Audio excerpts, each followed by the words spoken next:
Bab seruan kepada dua kalimah syahadah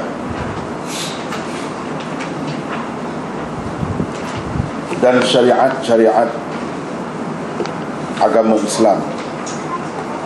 Mu'adz meriwayatkan, katanya Rasulullah sallallahu alaihi wasallam pernah menghantar aku ke Yaman,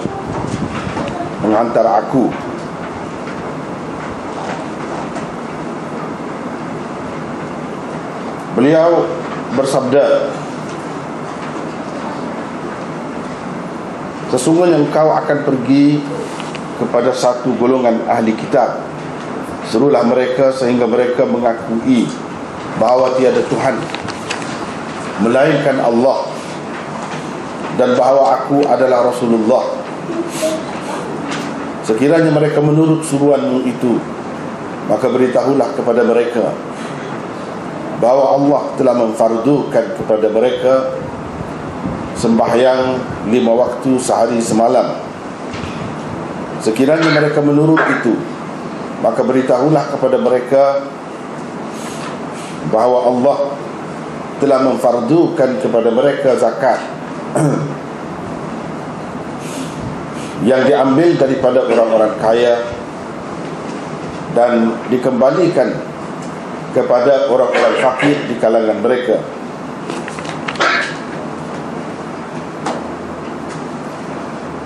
Kalau nak kira terjemahan harfiahnya, orang-orang kaya dari kalangan mereka dan dikembalikan kepada orang-orang fakir. Jadi oleh kerana berulang itu juga satu. Sekiranya mereka mengikut itu, maka elakkan dirimu daripada mengambil harta-harta mereka yang baik-baik. Jagalah dirimu daripada terkena doa orang yang dizalimi, kerana tiada hijab di antara doanya dengan Allah. Ibnu Abbas meriwayatkan bahawa Rasulullah sallallahu alaihi wasallam bersabda ketika menghantar Mu'adz ke Yaman, kau akan pergi kepada satu golongan ahli kitab. Hendaklah seruan yang mula-mula sekali engkau sampaikan kepada mereka ialah tentang pengabdian diri kepada Allah. Apabila mereka sudah mengenal Allah, ceritakan kepada mereka bahawa sesungguhnya Allah telah memfardukan ke atas mereka sembahyang 5 waktu sehari semalam. Jika mereka menerimanya, maka ceritakan pula kepada mereka bahawa Allah telah memfardukan ke atas mereka zakat yang diambil daripada orang-orang kaya dan dikembalikan kepada orang-orang fakir miskin. Orang-orang kaya di kalangan mereka lah aghniyaihim.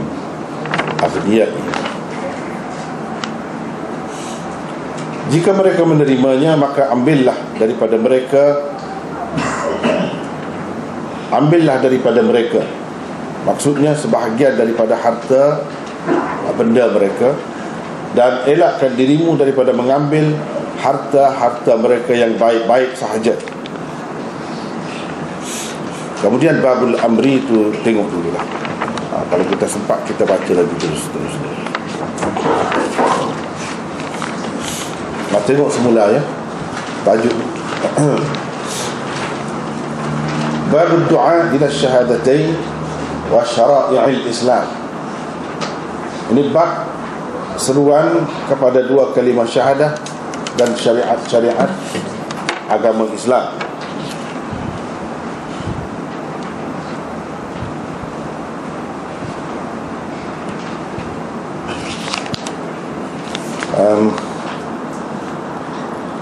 Begini kita dapati tajuk di sini ya. Tajuk di sini begitulah bunyinya. Tetapi seperti kita maklum ya, yang maklum dah tu maklumlah, yang belum tahu lagi perlu tahu bahawa tajuk-tajuk di dalam Sahih Muslim ini tidak dibuat oleh Imam Muslim sendiri. Itu perkara yang pertama kena tahu. Yang kedua ialah yang kita sedang baca ini bukan dah kitab Sahih Muslim yang lengkap, yang sepenuhnya. Yang kita baca sekarang ini ialah mukhtasar Sahih Muslim, ringkasan Sahih Muslim. Dengan begitu Sahih Muslim ni jadi ringkas, sebab dia panjang tu Sahih Muslim ni kerana sanad-sanadnya yang begitu banyak. Sanad-sanadnya yang begitu banyak, jadi dibuang sanad-sanad itu. Yang adanya ialah perawi paling atas dari kalangan sahabat. Kalau yang kita baca di sini Mu'adz. Riwayat yang kedua yang kita baca tadi daripada Mu'adz juga, tapi cerita Ibnu Abbas. Ibnu Abbas yang menceritakan. Dua perkara itu perlu sekali diketahui terlebih dahulu.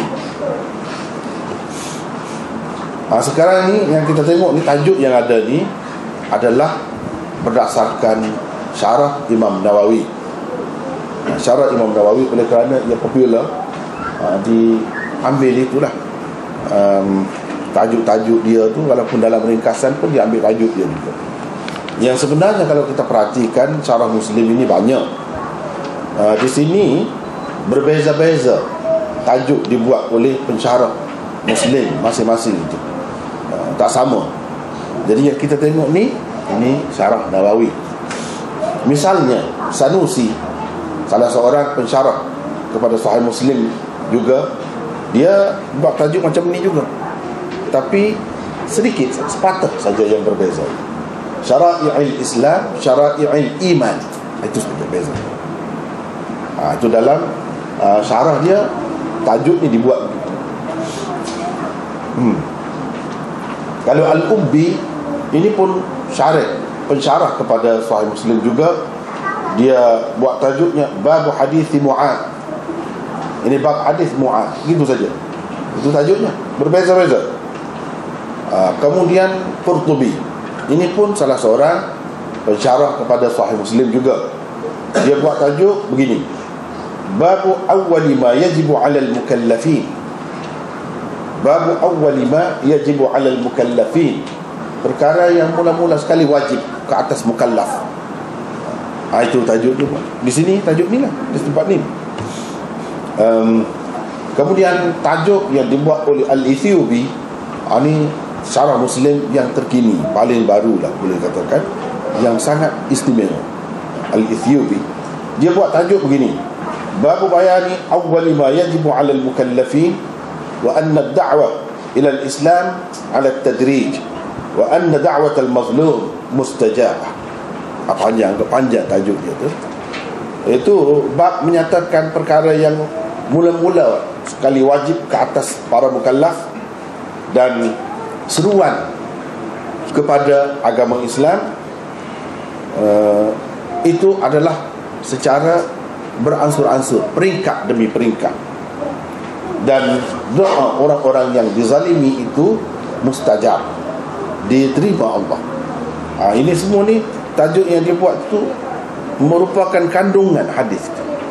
Kandungan hadis dia gabung semua. Jadi begitulah berbezanya tajuk-tajuk di dalam Sahih Muslim ini mengikut pensyarah masing-masing. Sebab Imam Muslim sendiri tak buat tajuk. Ada dua sebab disebutkan kenapa Imam Muslim tidak buat tajuk. Satunya kerana dia tidak sempat. Dia hanya sempat mengumpulkan hadis-hadisnya. Tetapi kalau kita perhatikan, hadis-hadis itu disusun itu memang sudah berasingan, sesuai dengan ini, bahagian ini sesuai dengan tajuk ini kiranya. Memang cuma tak bubuh tajuk saja. Kalau dari segi susunan dia tu tidak berselera, tidak. Memang teratur dengan baik. Cuma dia tidak masukkan tajuk saja. Jadi tak masuk tu kenapa? Kerana satunya, ini pendapat kebanyakan ulama, dia tak sempat nak bubuh tajuk. Sebab biasanya imam-imam besar ni, pengarang-pengarang kitab ni, tajuk itu dia masukkan kemudian. Dia sudah buat setengah-setengah tu, macam Imam Bukhari, samping dia kumpulkan hadis tu dia sudah buat, tapi dia tak masuk terus. Itu dia buat kemudian. Macam Imam Bukhari, dia tulis tajuk-tajuk dia tu, dia sudah ada dengan dia. Dia masuk dalam kitab dia untuk peringkat akhir itu di Raudah, di antara rumah Rasulullah sallallahu alaihi wasallam yang sekarang ni ada kubur dia tu dengan mimbar Rasulullah. Dia duduk di situ. Di situlah dia masukkan tajuk-tajuk dalam kitab dia tu, yang terdiri daripada begitu banyak hadis dia masuk. Imam Muslim dia tak sempat, sebab meninggal dunia. Ada setengah-setengah ulama mengatakan tidak, sebenarnya dia sengaja tak masukkan tajuk. Sengaja tak masukkan tajuk di sini untuk memberi kebebasan kepada pengkaji-pengkaji kitab dia ni, khususnya sebab kalau nak bagi tajuk ni untuk orang ramai buat itu susah, kepada ahli-ahlinya, yang mana kita dapati sekarang ni dibuat oleh pensyarah-pensyarahnya. Dia nak bagi kebebasan, kamu fikir sendiri apa tajuk yang sesuai. Yang ada dua pendapat di situ. Yang kita dapati dalam kebanyakan kitab, tajuk-tajuk itu ialah tajuk yang dibuat oleh Imam Nawawi dalam syarah Muslimnya yang bernama Al-Minhaj. Imam Nawawi dia suka nama itu, selalu kitab dia Minhaj, namanya Minhaj.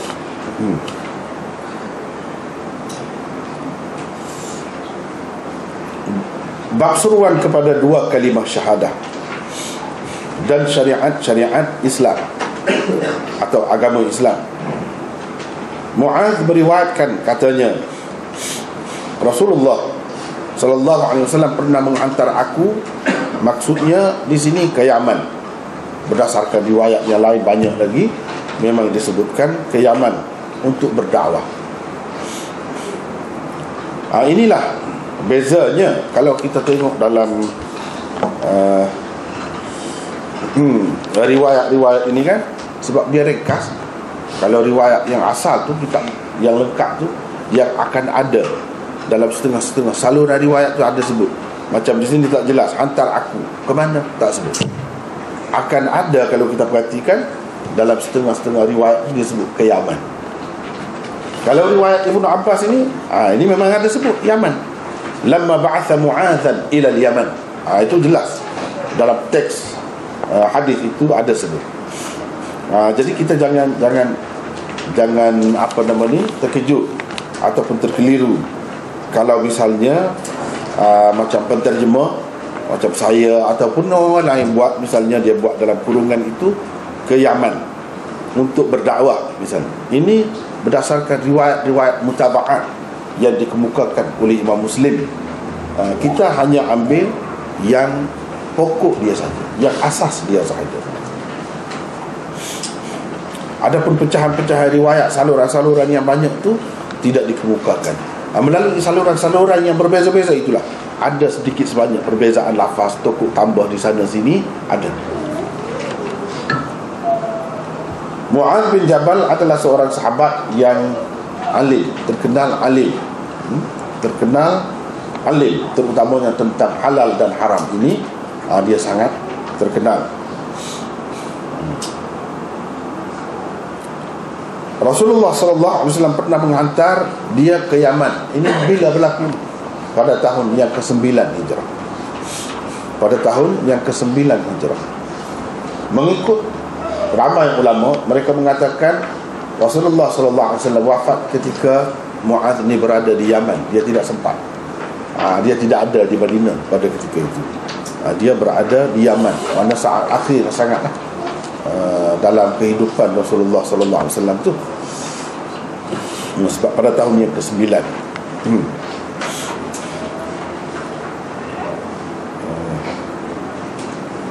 dia ada lebih ada kurangnya ya. Mukhtasar ini dengan yang kitab yang asal itu ada lebih ada kurangnya. Kalau yang asal itu dia banyak sangat sanad-sanad dia kepada orang yang nak isi pengajaran hadis, terus lambat sikit lah dapat, dan banyak habis masa duduk bincang tentang sanad. Dari satu sudut ia kelebihan, tetapi kepada orang umum menjemurkan mungkin, dan tak ada kena-mengena pun dengan dia. Kalau kita cerita pun dia tak lekat dalam fikiran. Nak tahu pasal perawi itu, perawi ini, apa semua tu tidak diperlukan. Tetapi kekurangan dari mukhtasar ini, dia tak ada itu. Jadi kita tak boleh nak cek dari segi perawi-perawi dia, sanad-sanad dia yang setengah-setengah dipertikaikan. Jadi kita tak boleh tengok. Kita hanya tengok terus daripada sahabat. Kemudian kita tak boleh tengok perbezaan sedikit sebanyak yang terdapat seperti mana dalam yang asal itu, sebab ini dia ambil yang pokok-pokok saja, yang asas saja. Tetapi untuk dapat pengajaran memang mudah. Sebab apa? Dia terus pergi kepada hadis Rasulullah SAW yang itulah yang dikehendaki sebenarnya. Jadi dari satu segi walaupun ia satu kekurangan, tapi sebenarnya baik juga. Sebab kita semua sudah maklum bahawa hadis Sahih Muslim ini secara umumnya dikatakan oleh semua ulama adalah sahih. Jadi kita tak perlu dah nak bincang tentang sanad dia. Untuk orang ramai ni tak perlu sangat. Tapi kalau orang belajar, memang belajar secara khusus lah, memang itu diperlukan untuk mengenali perawi-perawinya, kemudian banyak perkara lagi yang lain.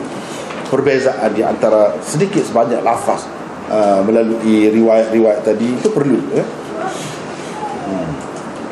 Baik, sekarang ni kita tengok terus masuk kepada hadis Nabi SAW.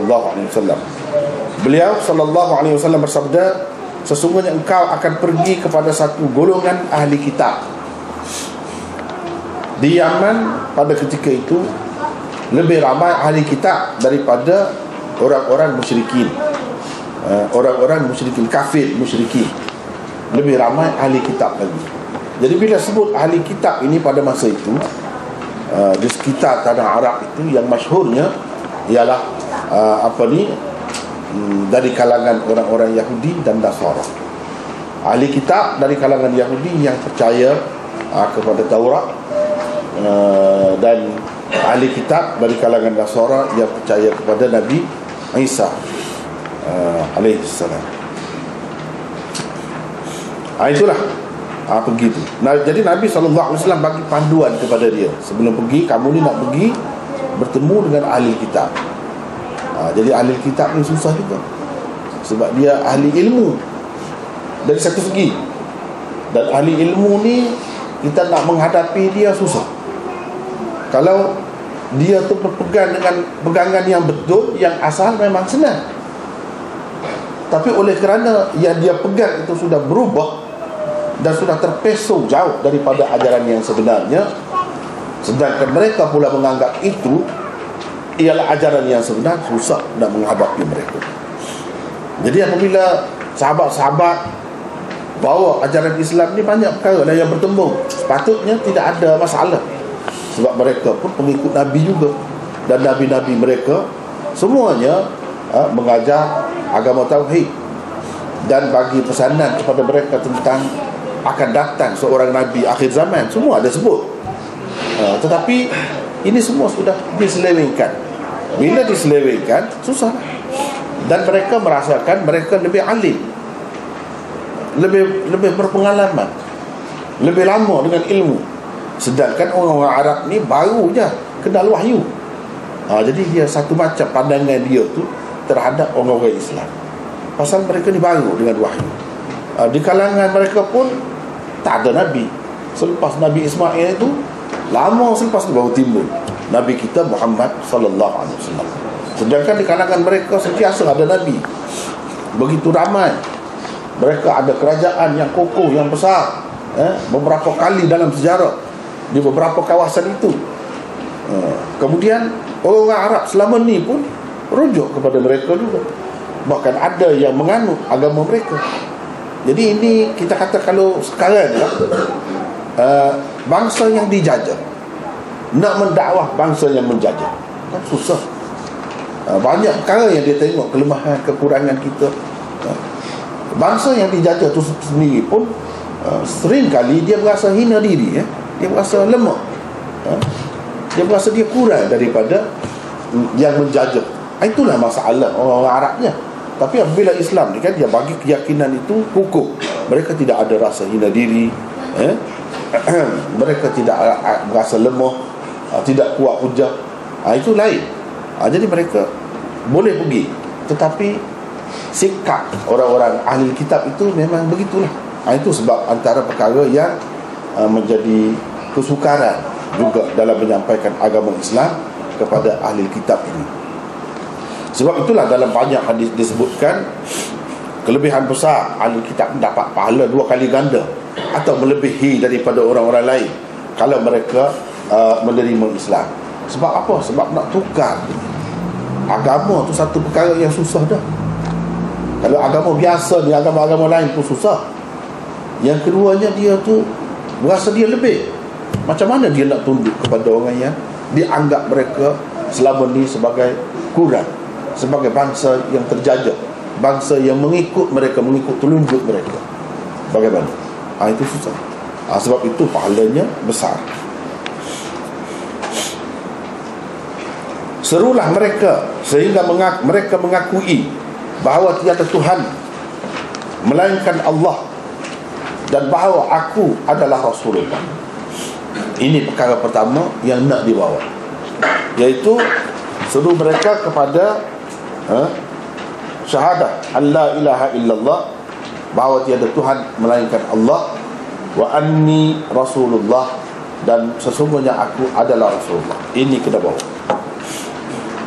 Yang ni sebenarnya dua perkara itu, asas itu dia kata, walaupun nampak begitu ya, sebenarnya kalau mereka timur tu habis roboh ajaran yang mereka pegang selama ni. Sebab la ilaha illallah menafikan akidah syirik yang selama ni mereka terima tu. Tuhan ada anak, Tuhan bapa, Ruhul Qudus, apa tu, dengan sendirinya tertolak bila tiada Tuhan melainkan Allah sahaja. Dengan sendirinya tertolak pegangan mereka selama ini, akidah mereka. Wa anni Rasulullah, dengan sendirinya menyabitkan satu perkara yang mereka susah nak terima, dan yang mereka terima selama ni daripada Nabi Musa itu sebenarnya sudah diselewengkan. Jadi dengan sebab itu, nak tahu mana yang benar, mesti kena terima Muhammad ini sebagai Rasulullah.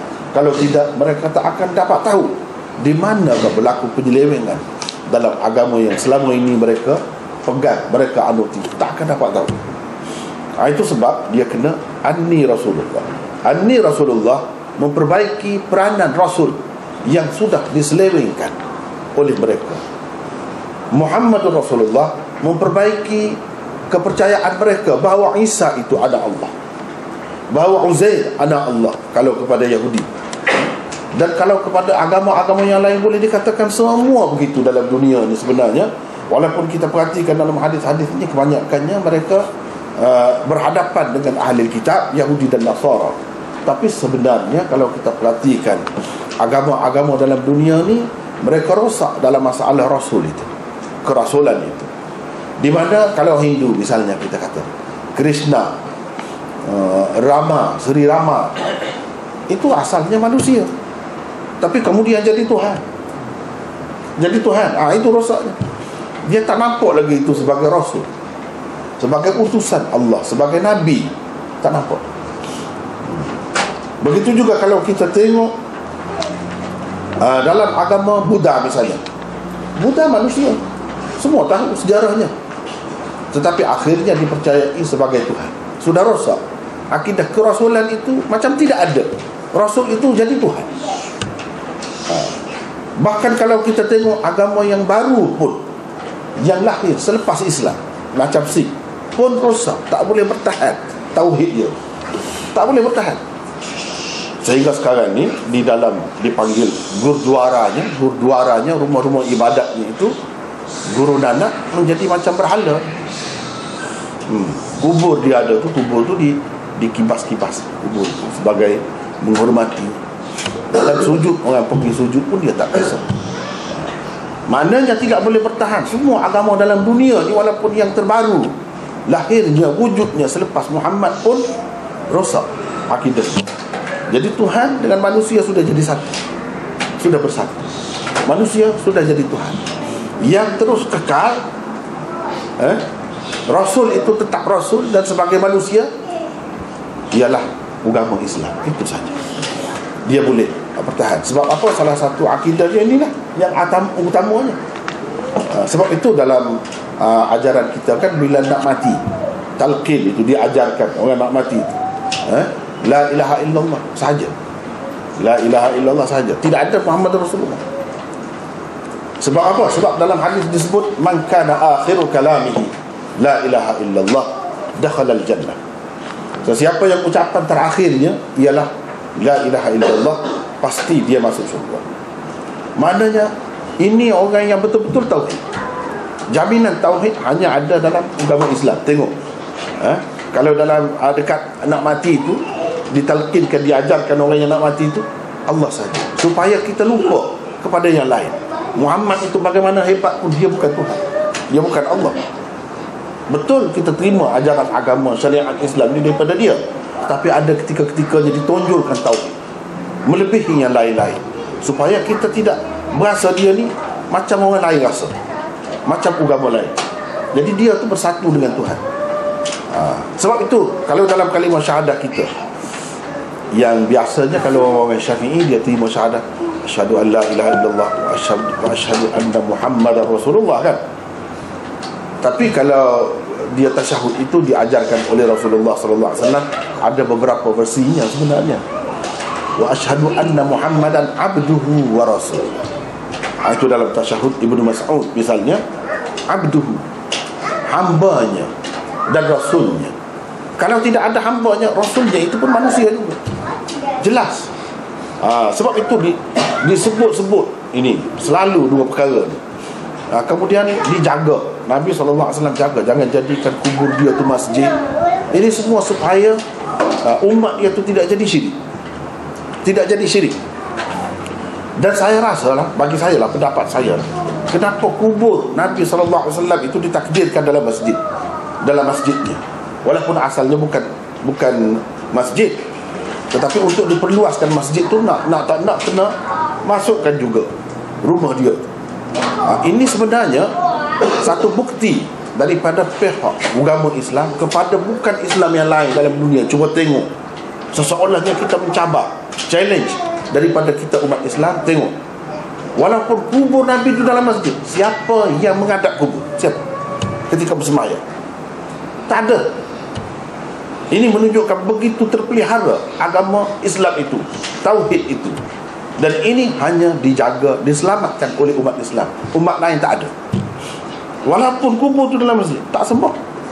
Bahkan mereka jaga dengan baik supaya umat ini tidak menuju kepada kubur itu. Kalau kubur itu pergi pun hanya ziarah sajalah, bukan untuk menyembah. Kalau ada pun itu mungkin yang terpesong sedikit sebanyak. Secara umumnya tidak ada.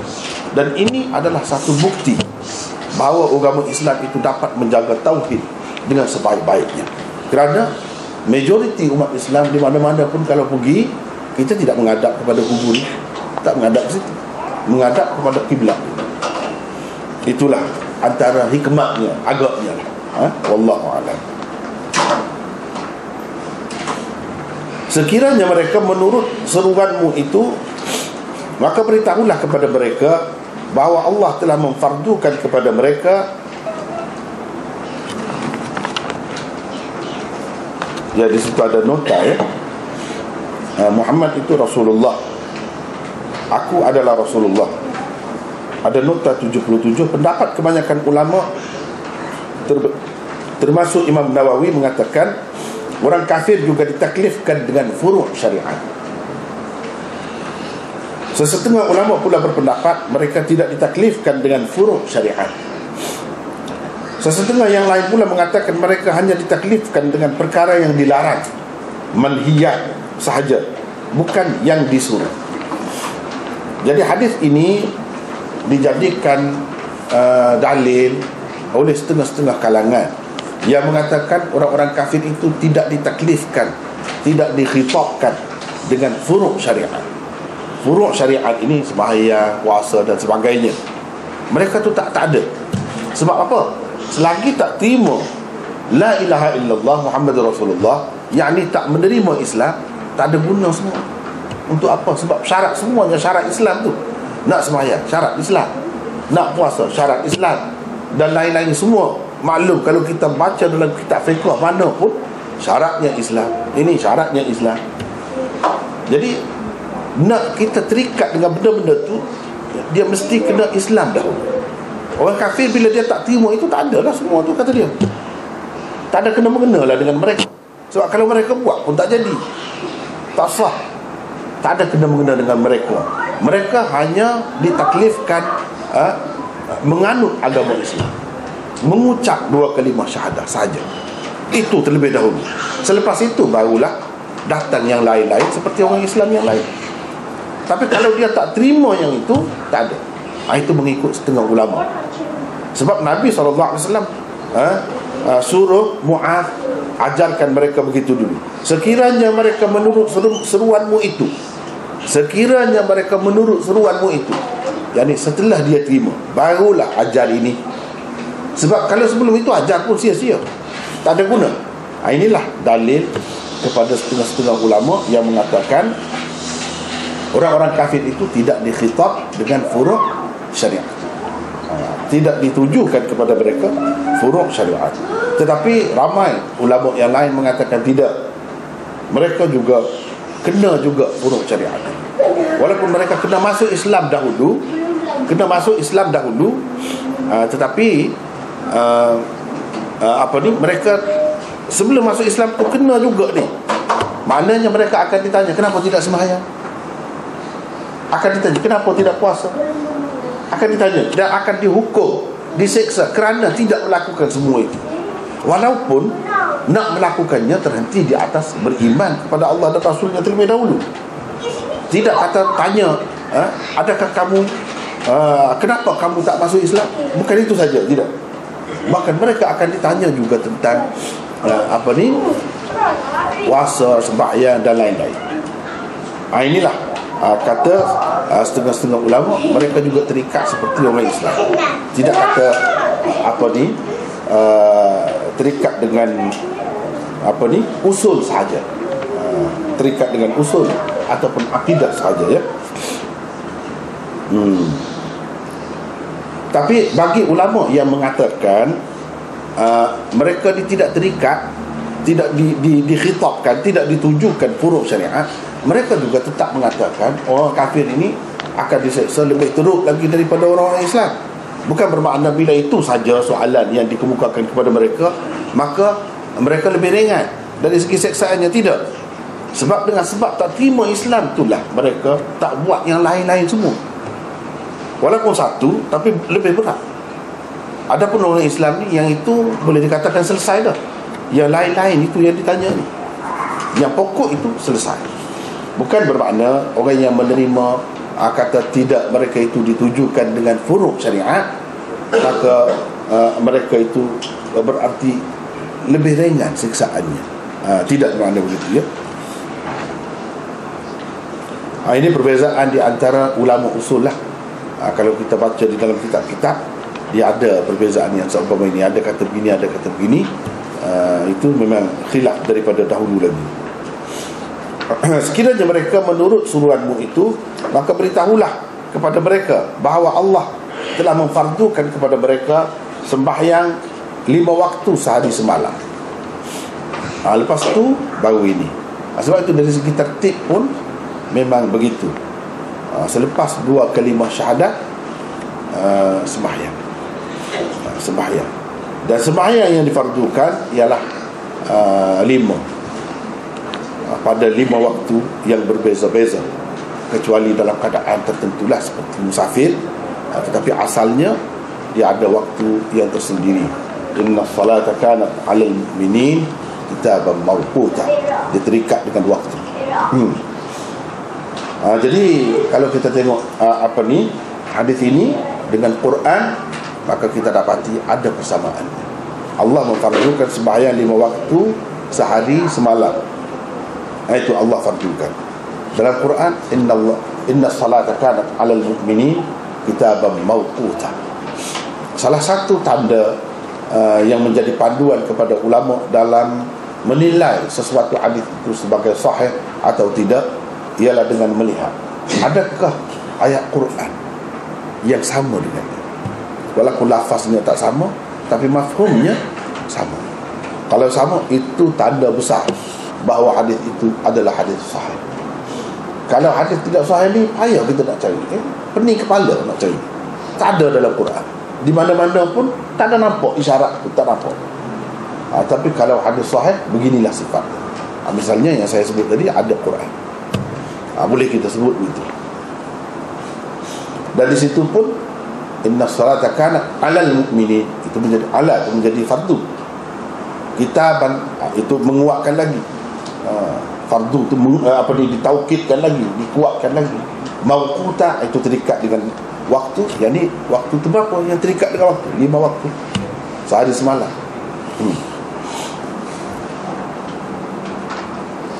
Sekiranya mereka menurut itu, maka beritahulah kepada mereka bahawa Allah telah memfardukan kepada mereka zakat. Jadi dalam kita berdakwah, sekarang ni dia dihantar untuk berdakwah. Itu peringkat-peringkat. Jangan terus sekaligus kita sampaikan, kita berikan kepada orang kafir itu. Tak boleh, bukan begitu cara. Ini nak bagi kepada ahli kitab ni. Berapa banyak dah persamaan di antara dia dengan kita, ahli kitab ni. Kalau dari segi Yahudi, dia berkhitan seperti kita juga. Banyak perkara lah yang sama dengan kita. Dia percaya kepada Nabi yang kita percaya juga. Banyak sama. Tapi macam tu pun kita kena ansur-ansur. Itulah sebab dalam salah satu tajuk yang dibuat oleh pensyarah Muslim yang saya sebut tadi, Al-Ethiopi, bahawa dakwah Islam itu perlu disampaikan secara peringkat demi peringkat, beransur-ansur. Jangan semua sekaligus. Kecuali kepada kita yang sudah Islam ni, ialah kita kena buat sekaligus semua lah. Tetapi dalam proses dakwah tak boleh begitu. Itu satu kesilapan. Misalnya sekarang ni kita nak berdakwah kepada orang kafir, orang asli, semua kita nak cerita dengan dia. Benda-benda yang menjadi kebiasaan dia, amalan harian dia, pun kita nak tahan. Benda ni tak boleh, benda ni tak boleh, semua tak boleh. Biasakan kita tengok orang asli, kita tengok gambar-gambar dia tu kan. Yang perempuan pun nampak tetek ni, dia pakai kain setakat ini saja, macam orang lelaki pakai. Yang di sini dia tak kisah. Jadi bagaimana kalau kita nak pergi dakwah kepada dia? Nak sebut terus ke yang itu? Bagi saya jangan sebut lagi. Sebab kita berpandukan hadis. Bagi dulu biar diterima akidah, biar dia Islam dulu. Lepas tu tak apalah nak cerita. Bukan tak bagi cerita, ansur-ansur. Sebab ada dalam, kalau kita perhatikan mazhab-mazhab kan, dalam mazhab Syafi'i sekalipun, kalau antara mahram, lelaki dan perempuan ini antara mahram, auratnya antara pusat dan lutut, kan gitu. Apa maknanya? Boleh dikatakan umumnya orang Malaysia ni Syafi'i, tapi siapa pakai yang siapa pakai panduan yang tersebut dalam fiqh, iaitu aurat perempuan dengan mahramnya antara pusat dan lutut. Tak ada, paling tidak pun dia pakai kain atas ni. Orang Kelantan kata berkembang. Dia pakai kain ini tutup tetek dia tu, tutup payudara dia tu. Orang Kelantan panggil berkembang. Saya tak tahulah bahasa Surat ni dia kata apa. Ni pakai kain atas, bukan ikat, sama, berkembang. Dia berkembang. Tak ada yang pakai seperti dalam kitab fiqh tu, antara pusat dan lutut, walaupun dengan adik-beradik dia pun, dengan ayah dia pun. Tapi bukankah ada dalam kitab tu? Di mana nak guna? Sekurang-kurangnya kita guna ketika tadi. Untuk sesama dia jangan kita ikat sangat. Dia pun dari segi kain pun payah nak dapat dia tu. Baju pun tak ada. Duduk dalam hutan, nak masuk bukan main susah. Atas bukit, baju pun tak ada dia. Kita nak ikat dengan benda-benda macam tu terus. Dia tiap-tiap hari anjing berkeliaran di sekitar rumah dia. Anjing pun dia makan. Anjing pun makan. Jadi saya rasa tak kena. Kalau kita nak kata anjing tak boleh, ini najis, ini mughallas, begitu begini, susah. Boleh jadi dia akan takut kepada Islam, jauhkan diri daripada Islam kerana benda-benda macam tu. Itu silap kita. Kalau orang tak masuk Islam kerana benda-benda macam ni, dosa kita. Silap tu. Biar dia masuk Islam dulu, lepas tu nak cerita-cerita lah. Biar sampai masa tu macam ni kan, dia peringkat-peringkat. Dia makan. Sebab kalau kita tengok mazhab Malik, tak ada apa pun, bukan najis pun anjing itu. Mana kita kena, orang yang nak berdakwah ni, dia kena tahu dulu hukum tu. Sekurang-kurangnya kena mengambil kira khilaf. Di sinilah kita nak guna yang khilaf tu. Kalau tidak, bila kita nak guna? Bila dah kita sendiri dah tak guna, sekurang-kurangnya untuk orang lain kita guna. Ini dalam mazhab Malik, kalau dia dah lama Islam pun dia tak kisah dengan anjing tu, sebab bagi dia anjing tu tidak najis pun. Jadi kepada golongan macam ni, orang-orang asli ni kita perlu terbuka benda-benda macam ni. Dia nak makan anjing, ada pun dalam mazhab Malik tu, walaupun pendapat itu kurang sahih mengikut kebanyakan ulama, tapi ada yang mengatakan anjing pun boleh makan. Jadi kita nak buat macam mana? Biarlah dia nak makan monyet apa-apa. Kalau mengikut mazhab Malik senang. Kalau kita nak bawa mazhab Syafi'i pergi sana, biawak tak boleh, monyet tak boleh, sedangkan itu makanan dia. Jadi susah, boleh jadi dia tidak tertarik dengan Islam. Dahlah kita tak bawa apa-apa makanan kepada dia, tak bawa sardin tak bawa sardin. Kalau ada sardin tu dia suka juga kan, ada sardin, ada pakaian gitu gini kita bawa. Kita tak bawa apa, lepas tu kita duduk haram itu haram ini, tak kena macam tu. Begitu juga dengan orang bukan Islam yang lain. Jangan kita menakut-nakutkan mereka. Ini berapa ramai yang saya dengar, dan sebenarnya kenyataan juga, berapa ramai yang tak mahu masuk Islam kerana dia takut bersunat, dia takut berkhitan. Itu ketakutannya. Cuba kita singkirkan benda tu, ketepikan benda tu. Dalam mazhab Hanafi tidak wajib pun sunat itu. Kalau duduk situ, kita pergi begitu dulu. Lepas tu bila dia faham Islam, dia tengok Islam ni banyak yang menarik, yang menyukakan dia dengan sendirinya. Dan kita ceritakan apa hikmat berkhitan itu, bersunat itu. Cerita hikmat dia dengan cara bijaksana, secara beransur-ansur, mereka akan dapat terima. Tapi kalau mula-mula tu yang payah nak masuknya, bila dia sudah masuk senang lah. Biar kita dapat masukkan mereka dulu kepada Islam. Saya tengok begitu, benda-benda begini kita kena terbuka. Ya memang ada, tidak dinafikan, ramai juga orang kafir yang dia tak kisah kalau kita pakai tudung semua pun, tudung muka dengan semua ni, mata pun tak nampak, kecuali kerana jarang kain tu. Kain itu dia jarang nampak lah. Kalau kita daripada sini tak nampak muka dia, perempuan itu dia nampak. Kalau kita bawa cara begitu semua kepada orang bukan Islam, boleh jadi dia takut. Dengan sebab itu kita orang Islam, dia kena ada yang buka, nampak muka. Dia berasa ringan sikit. Jadi kalau dia kata itu ada, itu masing-masing dia nak macam tu pun boleh, tidak syarat. Bukan kata kalau kamu tak pakai macam tu jadi berdosa. Tidak. Jadi kita kena bagi yang ringan begitu. Walaupun mengambil kira pendapat yang mengatakan wajib, itu berdosa lah bagi dia. Kita tak usah sebut lah yang itu, tak usah sebut. Kita tahu dah. Yang ada yang kata yang wajib, tutup apa semua, tak kisahlah. Jangan bawa yang itu kepada orang bukan Islam. Itulah sebabnya saya nampak macam pendakwa-pendakwa sekarang ni, misalnya salah seorangnya Dr. Yusuf Al-Qaradawi misalnya, dia mengatakan bersalam dengan perempuan ini tak apa. Harus. Dalam konteks mana? Dalam konteks dengan orang kafir, mereka akan menganggap kita sombong. Kalau dia hulur tangan, kita bawa lagi tangan kita, sombong. Dan tak timbul fitnah pun di kalangan mereka. Mereka nak jadikan isu ini orang Islam dia jahat sebab bukan tangan orang perempuan, tak akan timbul. Sebab mereka biasa tu. Maka dia jadi sombong. Dan orang Islam ni, apa dia fikir? Kuat sangat pada nafsu. Kalau bersalam dengan perempuan terus jadi fitnah terus. Jadi macam mana? Dia bayangkan macam-macam gitu. Jadi dalam keadaan itu, bukan maksud nak memperluaskan cara tadi. Bagi kita yang sudah terdidik dengan cara Islam, perempuan tidak bersalaman dengan lelaki, kekalkan itu, tak jadi masalah, kekalkan. Kita sudah maju dah. Tapi dengan orang-orang yang baru tu macam mana? Kalau kita benda-benda macam tu menyusah-nyusahkan, dia nak masuk Islam pun dia rasa berat sangat, banyak sangat halangan. Jadi kalau kita tengok daripada pengajaran hadis-hadis ini, nampaknya dia ringankan, mudahkan. Sebab itulah ada panduan yang lain. Rasulullah SAW sebut, yassiru wala tu'assiru, innama bu'ithtum muyassirin walam tub'athu mu'assirin. Hadis-hadis yang seumpama ini perlu kita letakkan di hadapan apabila kita nak berdakwah.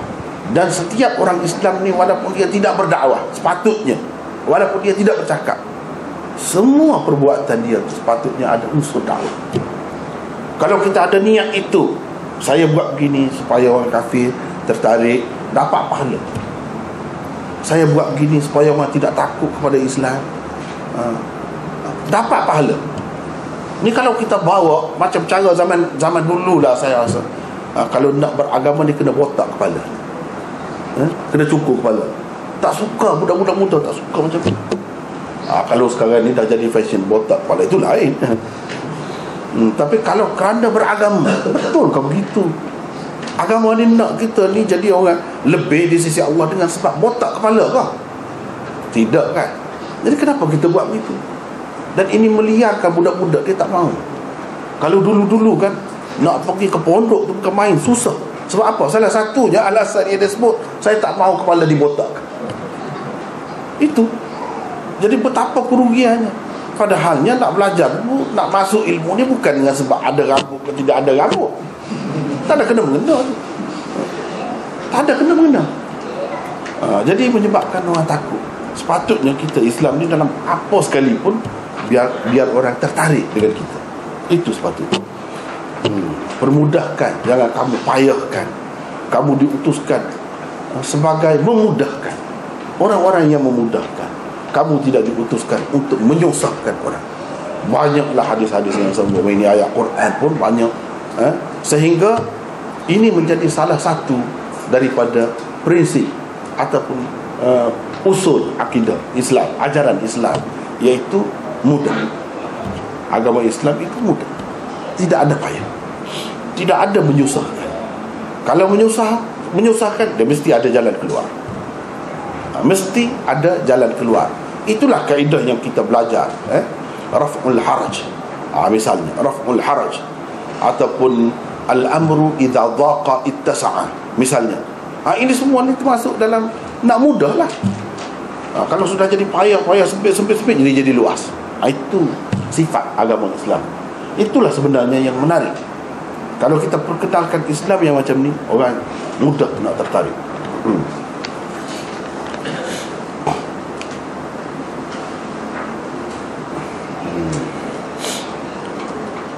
Kemudian zakat, memfardukan kepada mereka zakat. Ada nota di situ ringkas, disebutkan hanya sembahyang dan zakat sahaja, kerana sembahyang berkait dengan hak-hak Allah yang paling utama, manakala zakat pula berkaitan dengan hak-hak manusia yang paling utama. Bukan bermakna menafikan yang lain, tapi di situ sudah ada isyarat dah, hak Allah, hak manusia.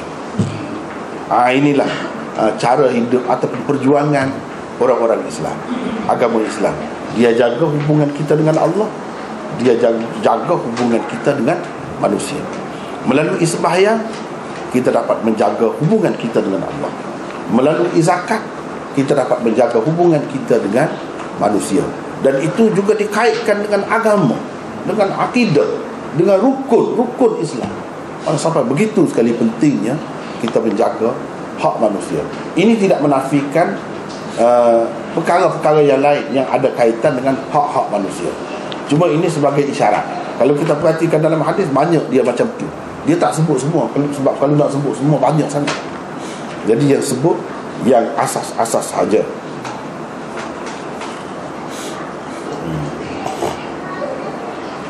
Sekiranya mereka mengikut itu, maka elakkan dirimu daripada mengambil harta-harta mereka yang baik-baik. Yakni kalau sudah Islam, dia ada harta, pihak berkuasa wajib, berkewajipan memungut zakat daripada mereka. Untuk apa? Untuk diagih-agihkan kepada orang-orang yang malam, orang-orang yang malam. Jadi di sini panduan diberikan kepada pemungut zakat, iaitu jangan dipilih harta yang baik-baik saja. Misalnya kalau lembu yang paling baik, itu yang nak diambil sebagai zakatnya. Jangan begitu. Jangan ambil yang kurang sangat. Yang cacat jangan juga, sehingga terabai pula hak orang-orang yang nak menerima zakat. Jadi di sini panduannya disuruh kita mengambil yang sederhana. Ini sebagai kewajipan, panduan. Tapi kalau tuan punya harta itu, nak bagi hartanya yang baik, itu terpulang kepadanya, terpulang kepada dia. Ada juga orang yang dia nak yang tidak baik, yang tidak elok, dia nak macam tu, tak apa juga. Jadi boleh campur-campur. Jangan ambil yang baik-baik saja. Kalau beras yang baik saja. Misalnya hasil-hasil tanaman. Kalau binatang-binatang ternakan pun sama juga, gitu juga. Jadi jangan ambil yang baik-baik saja. Jadi sehingga menyusahkan, tidak menyenangkan hati pemilik harta itu. Jangan juga ambil yang buruk-buruk saja. Ini panduan kepada pemungut zakat dan kepada pemberi zakat. Jangan bagi yang buruk-buruk. Sebab apa? Ini akan mengabaikan hak penerima. Mengabaikan hak penerima.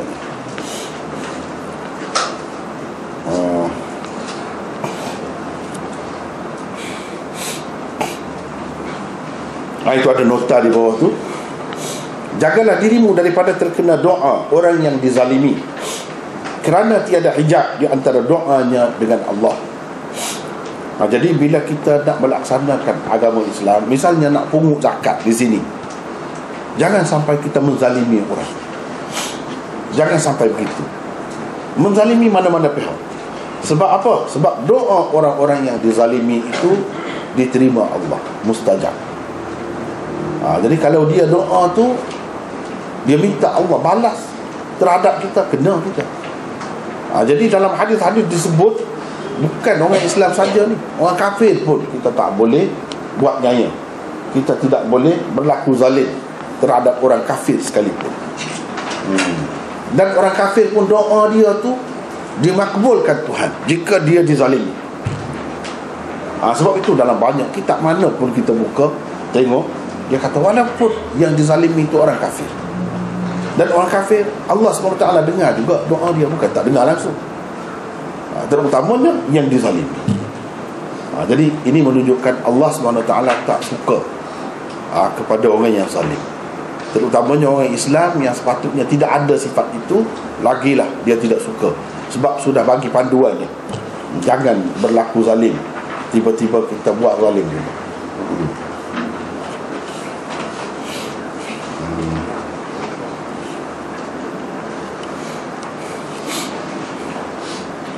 Ada nota di situ 80 ya.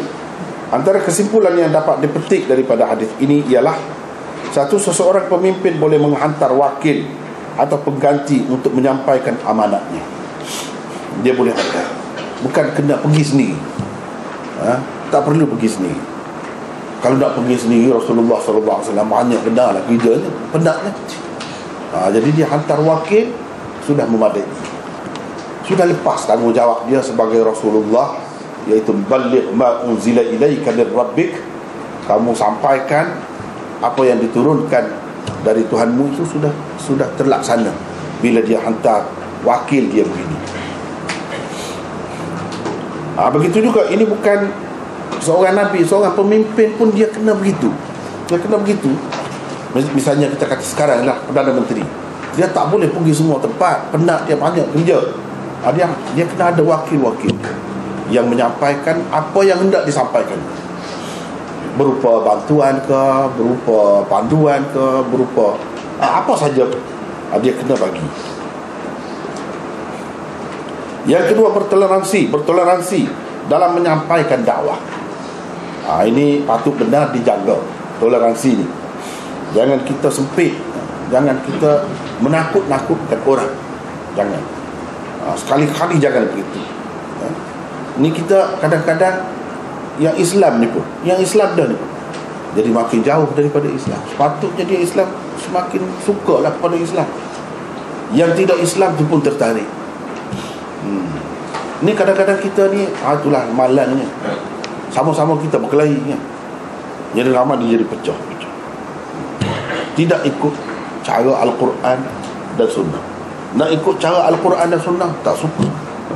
macam-macam takwilannya. Macam-macam takwilannya.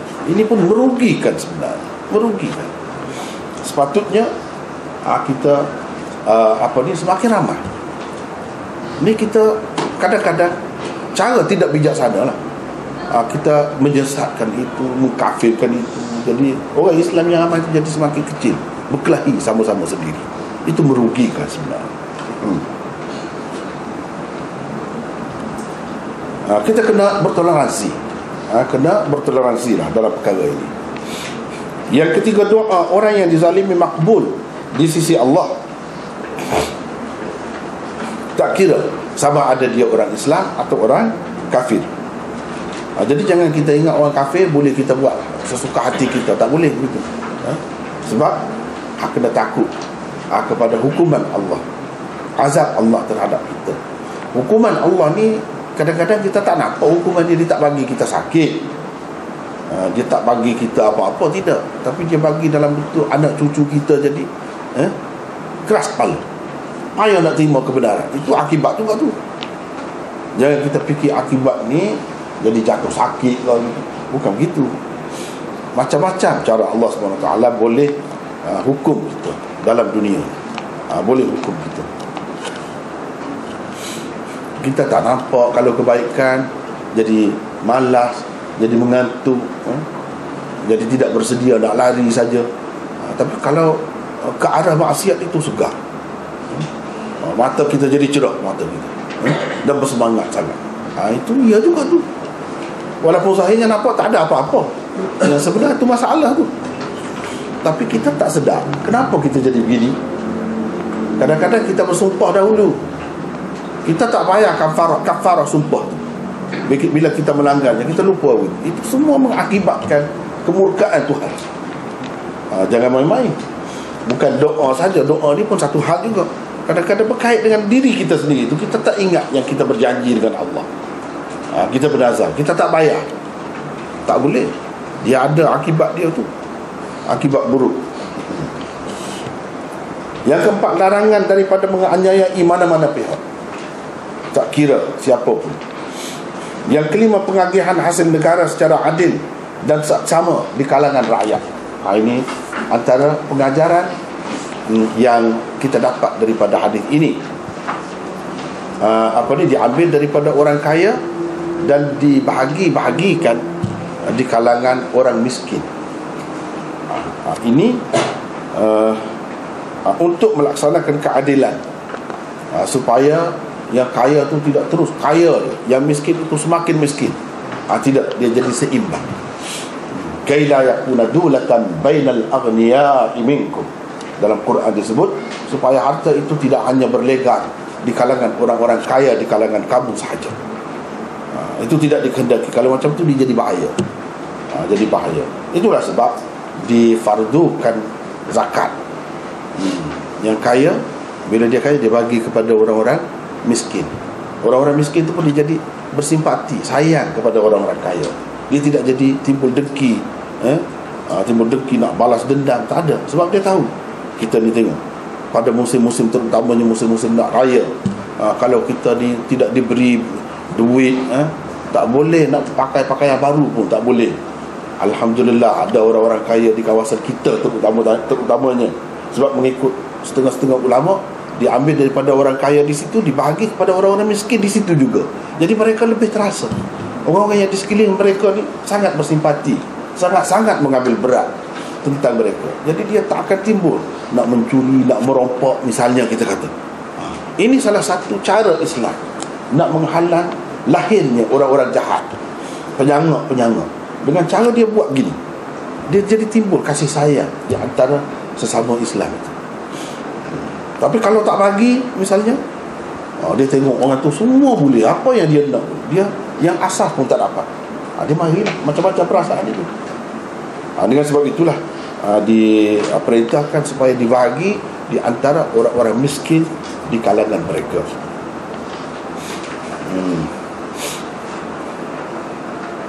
Kemudian ini yang zakat, yang wajib atas nama rukun Islam.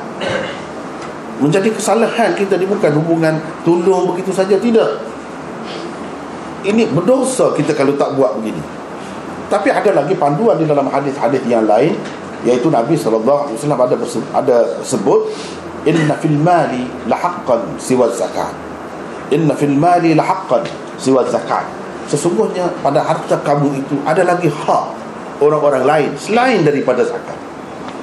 Selain daripada zakat ada lagi.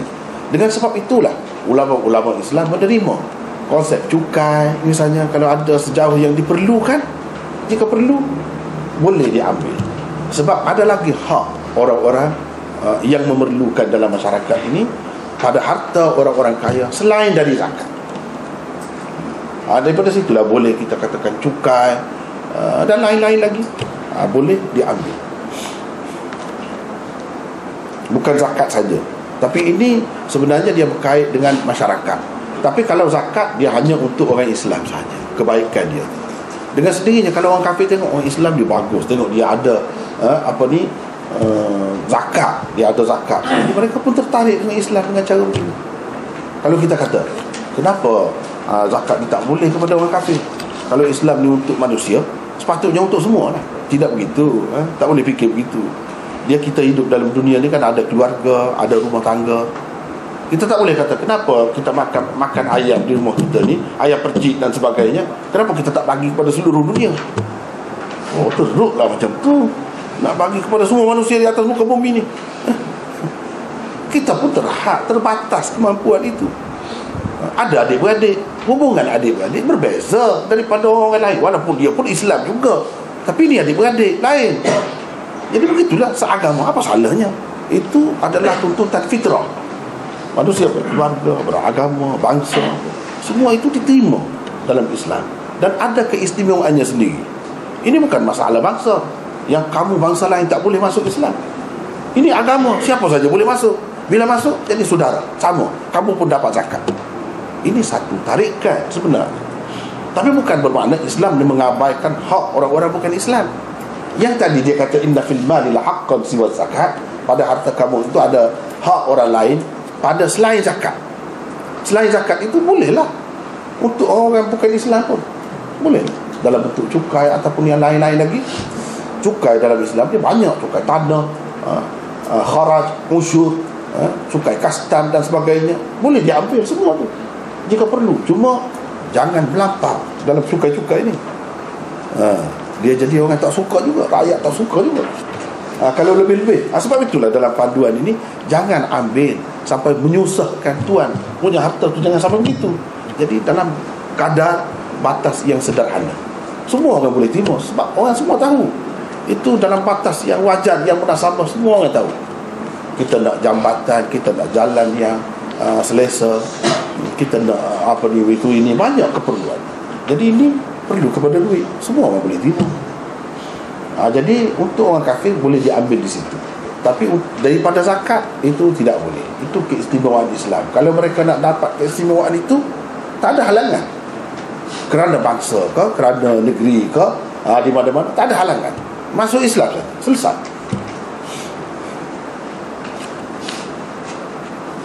Selain daripada itu, kalau kita nak tengok hadis ini saja, pengajarannya banyak lagi. Ini saya sebut secara ringkas. Kalau nak sebut banyak lagi, antaranya ialah kita boleh menerima khabar wahid.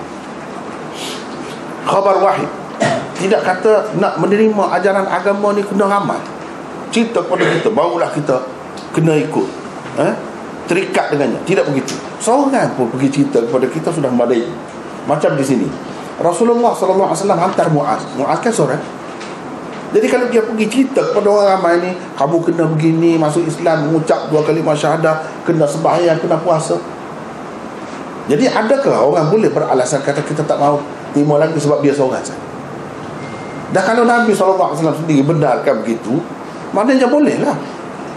Dan orang yang mengikut itu, kalau dia ikut, kira selesai, lepaslah tanggungjawab dia. Dia tahu semaya daripada satu orang guru dia mengajar, sudah memadai. Tak perlu 10 orang, tak perlu mutawatir di situ. Jadi khabar wahid, cerita satu orang daripada satu pihak yang dipercayai, boleh diterima dan kita sudah boleh amalkannya. Macam di sini nak sembahyang, dia cerita Jadi kalau katakanlah ahli kitab itu ikut Mu'adh ni, bermakna terima daripada dia sajalah.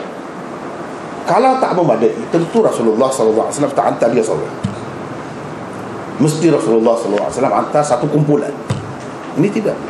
Itu sebab ulama-ulama membuat kesimpulan khabar wahid yang dicerita, yang dibawa oleh satu orang yang amanah, sudah boleh diterima, wajib kita terima.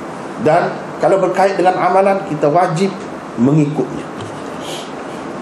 Misalnya sembahyang berkait dengan amalan, kita kena ikut.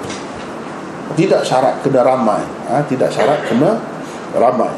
Dan daripada sini juga setengah-setengah ulama membuat kesimpulan bahawa khabar wahid itu bukan sahaja dalam perkara furu', tapi juga dalam perkara akidah boleh diterima.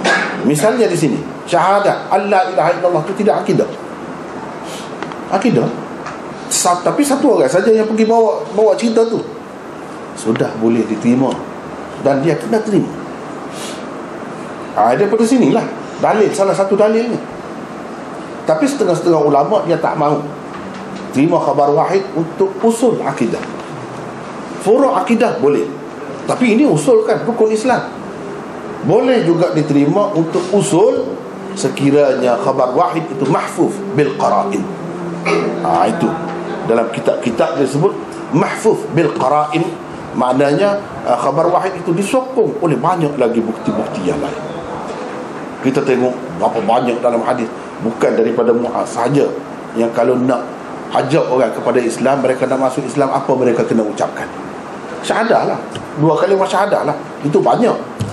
Kemudian benda ni, syahadah ini ada dalam Quran. Fa'lam annahu la ilaha illallah. Itu tauhid. Muhammadur Rasulullah walladzina ma'ahu asyidda'u 'alal kuffar, dan seterusnya. Muhammadur Rasulullah ada dalam Quran. Asas dia tu ada. Jadi kalau khabar wahid yang macam ni, dia bawa mengandungi akidah, kita boleh terima sekiranya ada sokongan-sokongan yang lain berupa Al-Quran ataupun hadis-hadis yang lain, yang mana jumlahnya kalau kita gabungkan sampai ke peringkat mutawatir juga. Kalau tidak begitu, kalau tidak ada sokongan-sokongan yang lain, hanya dia itu saja, boleh ke tidak dalam akidah? Masih lagi khilaf. Kalau ulama-ulama hadis, mereka kata boleh, tetapi ini termasuk di dalam furu' akidah. Furu' akidah boleh khilaf lagi. Kita kena faham perkara ini. Jangan kerana kekeliruan benda-benda macam ni jadi bercanggah sesama sendiri, sesak menyesatkan satu sama lain. Tak patut macam tu. Saya rasa antara sebab ramai di kalangan kita sekarang ni terkeliru dalam perkara ni, mudah nak menyesatkan golongan itu, golongan ini, sebab dia tak faham satu kaedah. Ini kalau saya kata saya bagi satu biji ubat ni, kalau makan ini, kamu selamat. Tak makan ini, inilah jadi penyakit. Tak tahu bahawa akidah tu dia ada usulnya, ada furu'nya. Yang tidak boleh bercanggah ialah usul akidah. Itu tak boleh, semua tak ada khilaf. Kalau ahli sunnah jelas, Allah satu, Muhammad Rasulullah, kiblat itu satu, Kaabah dan lain-lain, itu usul, tak ada khilaf. Tapi dalam perkara yang besar, setengah-setengahnya sudah anggap akidah, tapi ada yang lain tidak menganggap akidah, kita tak boleh keluarkan dia dari ahli sunnah lagi. Tak boleh. Kalau macam tu, terus ramai yang terkeluar daripada ahli sunnah. Misalnya percaya kepada Imam Mahdi, ramai yang percaya ia adalah akidah, tapi akidah apa? Ini termasuk dalam akidah usul ke furu'? Kalau kita kata semua yang masuk dalam akidah tu usul lah, sebab kita kata usuluddin, jadi kita keliru daripada usuluddin tu usul lah. Silap tu. Usuluddin pun dia ada usul, dia ada furu'. Kalau macam tadi, dia termasuk dalam furu' lagi. Sebab apa? Kalau kita tanya dalam Quran, ada ke Imam Mahdi? Cuba bawa satu ayat. Tak ada. Dalam Bukhari pun tak ada sebut dengan terang. Tak ada. Dalam Muslim tak ada. Dengan sebab itu Ibnu Khaldun menafikan Imam Mahdi ni. Siapa kata dia tidak ahli sunnah? Dia salah seorang tokoh ahli sunnah. Berapa ramai lagi yang lain-lain yang menafikan. Ini kita bincang secara ilmiah. Bukan makna saya setuju dengan dia, itu cerita lain. Tapi nak ceritanya ada furu', ada usul. Ulama-ulama kita tidak mudah menyesatkan satu sama lain sebab dia faham benda tadi. Ini furu' akidah. Jadi dia tetap ahli sunnah walaupun dia berbeza dengan golongan yang lain. Tapi kalau kita tak faham poin tadi, ramai masalah dalam Islam ni yang terpaksa kita tolak. Dia jadi ahli bid'ah, dia jadi bukan ahli sunnah wal jamaah. Satu lagi, misalnya Ibnu Hazm mengatakan ad-dahr, ana ad-dahru la tasubbud dahr, ana ad-dahru, jangan kamu maki zaman atau masa, akulah masa. Ibnu Hazm kata masa itu adalah nama Tuhan, salah satu sifat Allah, kata dia. Sebab apa? Sebab dalam hadis tu kata ana ad-dahr. Hadis apa? Hadis ahad, bukan mutawatir. Sekarang ni dia sudah pegang jadi akidah tu.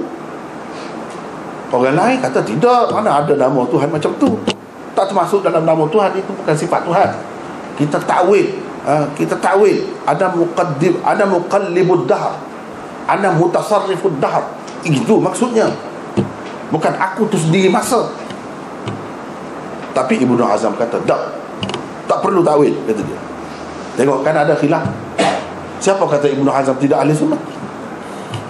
Dia ahli sunnah. Kenapa? Kerana perbezaan itu hanya pada furu' akidah. Furu' akidah. Dalam Quran tak ada. Tapi siapa khilaf kata innallaha sami'un basir, Tuhan itu maha mendengar, maha melihat? Siapa khilaf? Tak ada khilaf. Semua ahli sunnah terima. Sebab itu usul ada dalam Quran. Tapi innallaha huwad dahr, ada Quran? Tak ada. Hadis ada. Satu golongan nak terima, satu golongan tak mahu terima. Dia boleh khilaf dalam perkara macam ni. Inilah yang dimaksudkan dengan furu' akidah. Berapa ramai kalau kita baca dalam kitab-kitab akidah tu, dia kata ada Nabi yang perempuan, ada juga Nabi. Siapa? Perempuan Nabi, ibu Nabi Musa antaranya, dan Maryam ibu Nabi Isa. Itu Nabi. Dia kata termasuklah Ibnu Hazm dan ramai lagi yang lain. Mereka ni tak ada siapa pun kata mereka tidak ahli sunnah. Sebab apa? Mereka kaji, mereka fikir. Ini kan ibu Maryam, ibu Nabi Isa misalnya, Maryam. Kalau kita perhati dalam Quran, Allah terus bercakap dengan dia. Wa huzzi ilaiki bi jid'in nakhlah tusaqit alayki rutaban janiyya. Misalnya, kamu goyangkan pokok itu, huzzi. Kalau orang yang belajar saraf bahasa Arab, dia tahu itu tuju kepada dia. Siapa kata? Allah kata. Orang nak Allah bercakap dengan dia secara langsung dan dia dengar, dia faham, itu Nabi, kata dia. Bukan orang biasa. Tapi kebanyakan ulama tak terima tu. Tak terima. Walaupun tak terima, mereka tidak saling kata-mengata. Yang ni tak kata kamu sudah keluar daripada ahli sunnah sebab kamu kata Maryam ini Nabi. Dia kata Nabi, bukan Rasul. Tak ada siapa pun dia kata Rasul. Itu tak ada khilaf. Tapi kalau Nabi, masih ada khilaf lagi. Ini termasuk dalam furu' akidah. Itulah yang saya nak sebutkan. Berapa banyak yang khilaf.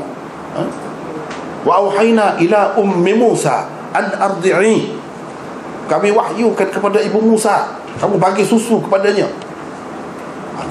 Kami wahyukan kepada ibu Musa, Tuhan kata. Jadi nak wahyu-wahyu ni Nabi lah. Mana ada orang lain wahyu macam tu. Tapi orang lain takwil. Jumhur ulama takwil. Dia kata wahyu di situ maknanya bagi ilham. Kalau nak kira perkataan wahyu dalam Quran, maka lebah pun jadi rasul juga, jadi nabi juga, kata dia. Wa auha rabbuka ila an-nahl an ittakhidhi minal jibali buyuta. Misalnya dia kata jadi kami wahyukan kepada lebah. Jadi lebah tu jadi nabi lah, macam tu. Itu takwilan dia, ada alasan dia. Tak apalah. Dia ada alasan dia. Tapi mereka ni kata itulah lebah, binatang. Ni orang. Kamu dia sebut dalam Quran itu apa yang dia Tuhan kata kepada dia tu apa? Itu masing-masing. Jadi benda macam ni tidak mengeluarkan daripada ahli sunnah lagi. Yang kita perlu faham bahawa ahli sunnah ni satu keluarga yang besar. Jangan kita anggap keluarga kecil. Nampak berbeza sikit, kita kata dia lain. Jangan begitu, silap. Kita sepatutnya semakin meramaikan, bukan menyingkirkan satu sama lain sehingga jadi sedikit. Akhirnya kalau kita kata, saya tidak setuju sangat, ini satu kesilapan berlaku dalam masyarakat kita. Sebab kaedah tadi mereka tak perhati dengan baik. Kaedah tadi, sedangkan nak memahami Quran dan Sunnah ni, kena perhati kaedah-kaedah tu, kena pakai kaedah tu. Kaedah ni dibuat oleh ulama juga. Itulah yang saya selalu sebut. Orang selalu berkata dalam masyarakat kita, siapa yang dimaksud dengan ahli sunnah? Asy'ariyah dan Maturidiyah. Itu saja. Yang lain tidak ahli sunnah. Silap besar tu. Silap besar tu. Kita makan diri kita sendiri. Akhirnya tokoh-tokoh kita pun kita hukum bukan ahli sunnah. Itu akibatnya. Tahu kau? Sedar kau kita? Macam-macam tadi tu, contoh-contoh tadi. Imam-imam besar ahli sunnah akan tersingkir kalau macam tu. Bukan ahli sunnah dah jadinya. Imam Bukhari pun tersingkir, bukan lagi ahli sunnah. Sebab dia kata Allah ada suara, kalamnya. Kalam Allah itu bersuara, cuma tidak berhuruf. Asy'ariyah Maturidiyah kata kalam Allah tidak berhuruf dan tidak bersuara. Kalau kita kata ahli sunnah ni Asy'ariyah dan Maturidiyah sahaja, yang Imam Bukhari tadi macam mana? Dia bukan Asy'ariyah macam tu. Kalau berpendapat macam tu bukan Asy'ariyah, jadi dia tidak ahli sunnah lah. Bahaya besar tu. Siapa yang pula yang kata Imam Bukhari tidak ahli sunnah? Tak ada dalam dunia. Bahkan dia tu imam ahli sunnah, walaupun dia berbeza dengan Asy'ariyah dalam perkara. Sebab ini furu' akidah, bukan usul akidah. Kalau kata kalam Allah tu tidak berhuruf, tidak bersuara, ada dalam Quran kau? Tak ada. Cuma atas dasar tidak menyerupai makhluk. Imam Bukhari kata di dalam kitab dia ada hadis Allah dengan suaranya menyeru. Suara, tapi suara yang layak dengannya, yang tidak menyerupai makhluk. Sama dengan yang lain-lain. Dia tetap pegang. Kalau tidak, hadis itu kita nak buat apa?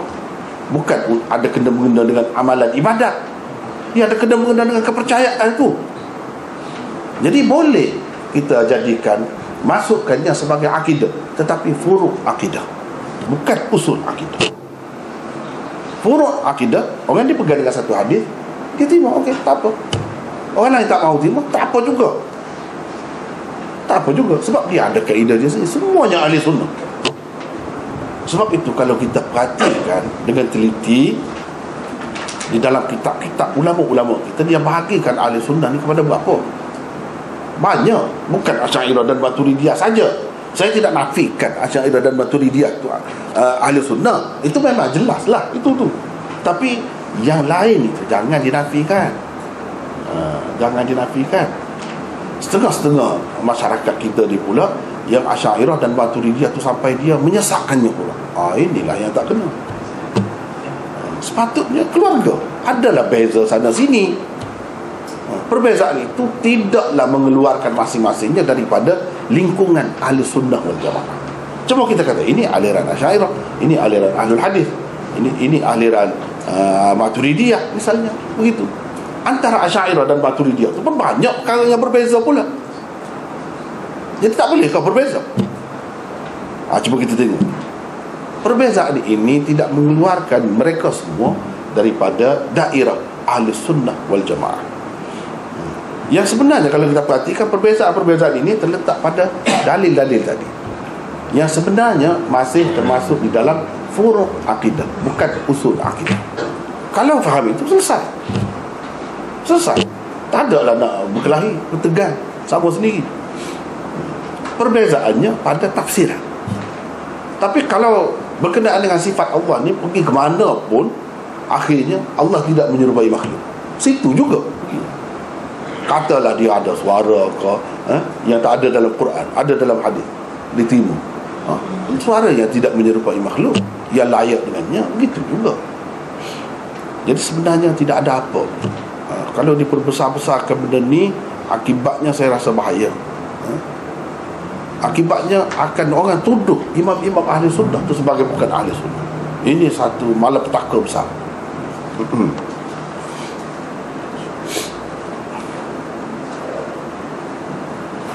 Kemudian antara yang kita dapat ambil lagi daripada hadis ini ialah witir itu sembahyang yang bukan wajib. Witir tidak wajib. Sebab dia suruh cerita beritahulah kepada mereka bahawa Allah telah memfardukan kepada mereka sembahyang 5 waktu sehari semalam. Jadi sembahyang yang lain tu apa namanya pun tidak ada yang fardu. Nak kata yang fardu tu sama sekali tak ada khilaf di antara umat Islam daripada dahulu sampai sekarang. Cuma kalau ada khilaf pun Imam Abu Hanifah dan orang yang sependapat dengannya, dia kata witir itu wajib. Tapi mengikut jumhur ulama, witir itu pun bukan wajib. Kalau wajib sudah tentu dia sebut dalam hadis ini. Mesti ini pun kena sampaikan. Dan kita tak boleh kata ini mungkin ketika belum wajib lagi sembahyang witir. Tak boleh kata begitu. Sebab ini tahun yang ke-9. Witir ini sudah ada lama dah sebelum itu. Jadi sampai ke masa ini tak ada pun dia sebut ia sebagai sesuatu yang wajib. Dan Rasulullah sallallahu alaihi wasallam kalau dia nak sembahyang yang fardu, kalau dalam perjalanan dia atas kenderaannya, kalau dia boleh turun, selagi boleh turun dia akan turun sembahyang di atas tanah untuk fardu. Tapi kalau sembahyang sunat termasuk witir, dia sembahyang di atas kenderaannya sahaja. Kadang-kadang dengan membelakangi kiblat, tidak menghadap kiblat pun boleh. Ini semua menunjukkan sembahyang witir itu juga sunat, bukannya wajib. Apa lagi nak kata fardu. Tapi sekadar kata wajib tu masih lagi ada khilaf. Kita tak mau terima, tak setuju dengan dia, tak kisah. Saya pun tak setuju, tapi kita tak kata apa. Tak apa, itu pendapat dia.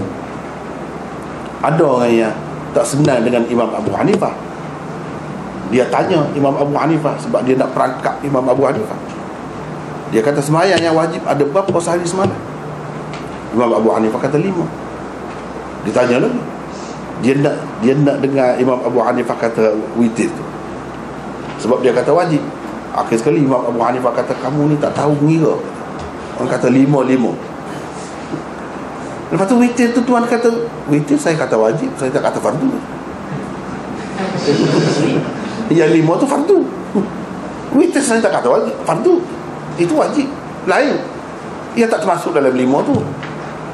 Sebab bagi mereka, mazhab mereka, dia ada peringkat wajib itu di antara sunat dan fardu. Itu pendapat dia. Tak kisah, biarkan dia. Ada berbeza banyak di antara kita dengan sama kita dalam akidahnya, dalam furuknya, banyak sekali. Tapi kalau kita berlapang dada, boleh terima dengan baik. Kita tak mahu terima, sudah, tak apa. Tapi jangan menyesatkan mereka. Mereka pun ada dalil juga. Walau bagaimanapun, di antara banyak-banyak sembahyang yang dikatakan sunat itu, orang lain pun kata witir itulah yang paling afdal, yang lebih sekali. Semua tiba tu. Cuma dia tidak angkat sampai ke peringkat wajib. Itu saja, mengikut jumhur ulama.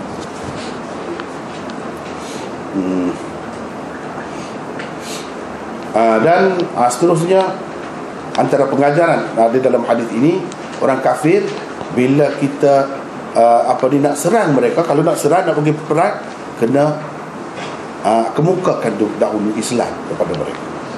Tak boleh terus serang, kena kemukakan dahulu Islam. Kalau mereka terima Islam, tak boleh serang. Itu pun kalau mereka ni kafir harbi. Kalau nak perang, kalau kita tak perangi mereka, bila masa mereka boleh perang kita. Dalam keadaan tu, kalau tidak kafir harbi, kalau dia zimmi, tidak ada tuntutan itu, dia boleh duduk dengan selesa, dengan cara dia, bebas beragama dalam negara Islam sekalipun.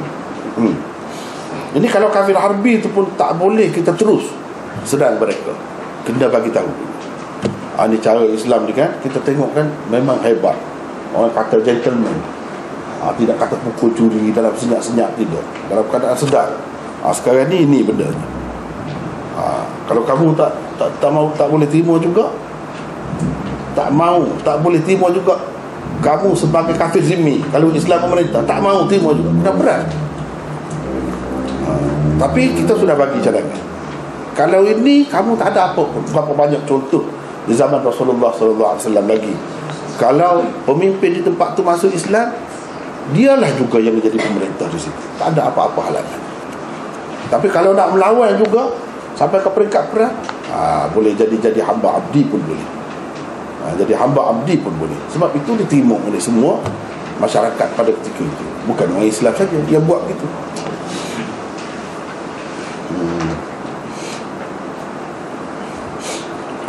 Dan seterusnya, antara pengajaran dalam hadis ini ialah kita tidak boleh menghukum seseorang itu sebagai Islam selagi dia tidak mengucap dua kalimah syahadah. Dua kalimah syahadah adalah kunci atau tanda seseorang itu sebagai Islam. Bila dia mengucap dua kalimah syahadah, kita pakai yang zahir. Hati dia serah kepada Allah. Itu dalam bab akan datang akan disebutkan. Terpulang, terserah kepada Allah urusan hati mereka. Yang zahir ini kita akan layan dia sebagai Islam. Kalau dia sembelih binatang, kita boleh makan. Kalau dia mati, kita wajib berkewajipan mengebumikan dia cara Islam dan tanam dia di perkuburan Islam. Wajib atas kita. Tak kira dia hakikatnya munafik ke macam mana, tak kira. Yang dikira ialah zahirnya. Apabila dia mengucap gitu, kita anggap dia Islam. Di sisi Allah tak tahu lagi. Sebab itu dalam kitab-kitab Usuluddin dibahagikan manusia ini ada macam-macam. Ada yang Islam di sisi Allah, di sisi manusia tidak Islam. Ada yang Islam di sisi manusia, tapi di sisi Allah tidak Islam. Ada Islam di sisi Allah dan di sisi manusia. Ada juga. Ada yang Islam di sisi Allah, tapi di sisi manusia tidak. Jadi banyak pembahagian itu. Jadi yang Islam di sisi Allah tapi di sisi manusia tidak Islam, macam mana? Tak ada siapa pun dengar dia mengucap dua kalimah syahadah. Hari itu kan saya rasa ada kes yang naik gunung Everest. Dia berebut tu, saya rasa kes dia. Sebab ramai yang tak tahu yang dia Islam. Yang macam ni, katakanlah. Atau lebih sulit lagi daripada itu, tak ada siapa pun tahu dia Islam. Dia sendiri mengaku Islam dia betul. Kalau katakanlah dia mengucap. Ataupun kalau dia tak mengucap pun, hakikatnya dia sudah terima dari itu, tapi dia tak pandai nak mengucap.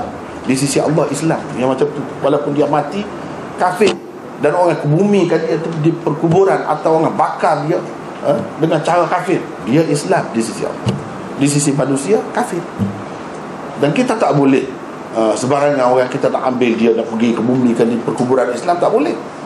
Sebab kita tak tahu dia Islam, dia tak mengucap, mana kita tahu. Tapi di sisi Allah dia Islam.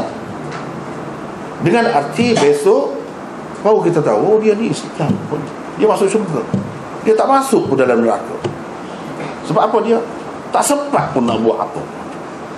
Berapa ramai orang yang macam tu kan, yang sakit-sakit bila nak mati, bila berperang misalnya, lepas tu dia insaf, dia sedar dalam masa tu, sebelum dia nazak, dia terima Islam, dia terima Muhammad. Di sisi Allah Islam, dia macam tu. Tapi berapa banyak yang di sisi manusia Islam, di sisi Allah tidak. Orang munafik, dia menyamar macam orang Islam, sembahyang, berpuasa macam orang Islam. Tidak semestinya orang tu, kalau dia Islam zahirnya, di sisi Allah Islam juga. Kalau macam tu tentu tidak Islam di sisi Allah. Orang munafik itu contohnya. Ada yang Islam di sisi manusia dan di sisi Allah. Manusia pun tahu dia orang Islam, di sisi Allah pun Islam. Ada juga yang macam tu. Ada yang di sisi Allah Islam, di sisi manusia tidak. Itu benda-benda macam ni, kita kena beri perhatian. Yang kata perlu mengucap dua kalimah syahadah ni supaya senang, supaya di sisi Allah memang itu kita serah kepada Allah, hakikatnya tak tahu, supaya dalam urusan dunia ni kita boleh selesaikan mengikut cara Islam. Kita boleh melayaninya, berhubung dengannya sebagai orang Islam, nak kahwin dengan dia, nak makan sembelihan dia dan lain-lain, semua boleh lah kalau Islam. Itu faedah dua kalimah syahadah.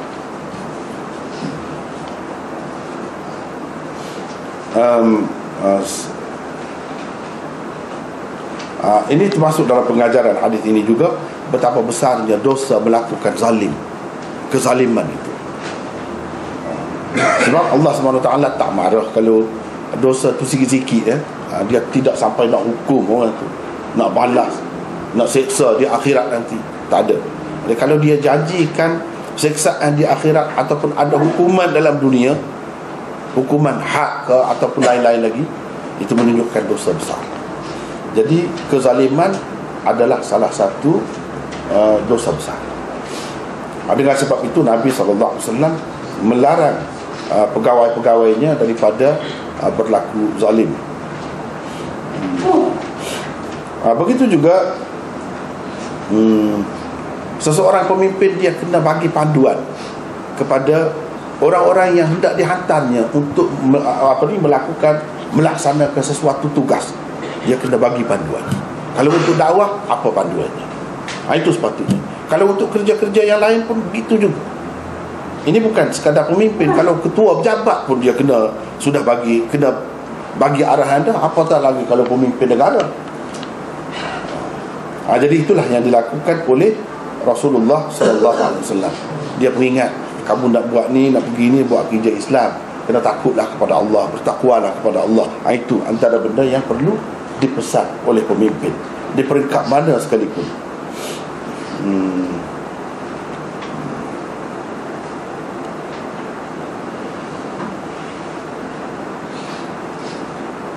Kemudian mengikut setengah-setengah ulama dalam mazhab Syafi'i pun begitu. Dia kata kalau dipungut zakat tu di satu tempat, dia kena bagi kepada orang-orang yang berhak di tempat itu. Tetapi ramai juga ulama-ulama dalam mazhab Syafi'i pun, kalau mazhab lain tu tak kira lah. Kalau macam mazhab Malik, memang daripada awal-awal lagi, dia kata sebenarnya tidak khusus dengan orang tempat tu, asalkan orang Islam di mana-mana saja, tempat lain, negeri lain, negara lain pun boleh, asalkan Islam. Jadi orang-orang yang pegang kata kena bagi kepada orang-orang di situ tempatan, dia pegang dengan hadis inilah. Kalau kita perhatikan, anna Allah aftarada alaihim sadaqatan tu'khadhu min aghniyaihim faturaddu fi fuqara'ihim, iaitu Allah fardukan kepada mereka zakat yang diambil dari orang-orang kaya di kalangan mereka dan dikembalikan kepada orang-orang miskin di kalangan mereka. Kalangan mereka itu dia kira sebagai orang setempat. Tetapi Imam Malik faham tidak, orang kaya di kalangan mereka, yang ini di kalangan orang Islam, perlu dibahagikan di antara orang-orang fakir, di antara mereka, yang ini di antara orang Islam, tidak terikat dengan negeri. Yang lebih patut pun begitu. Imam Nawawi pun menterjihkan pendapat tu. Sebabnya kalau satu tempat tu sudah kaya dah, sudah senang semua dah, nak bagi apa lagi?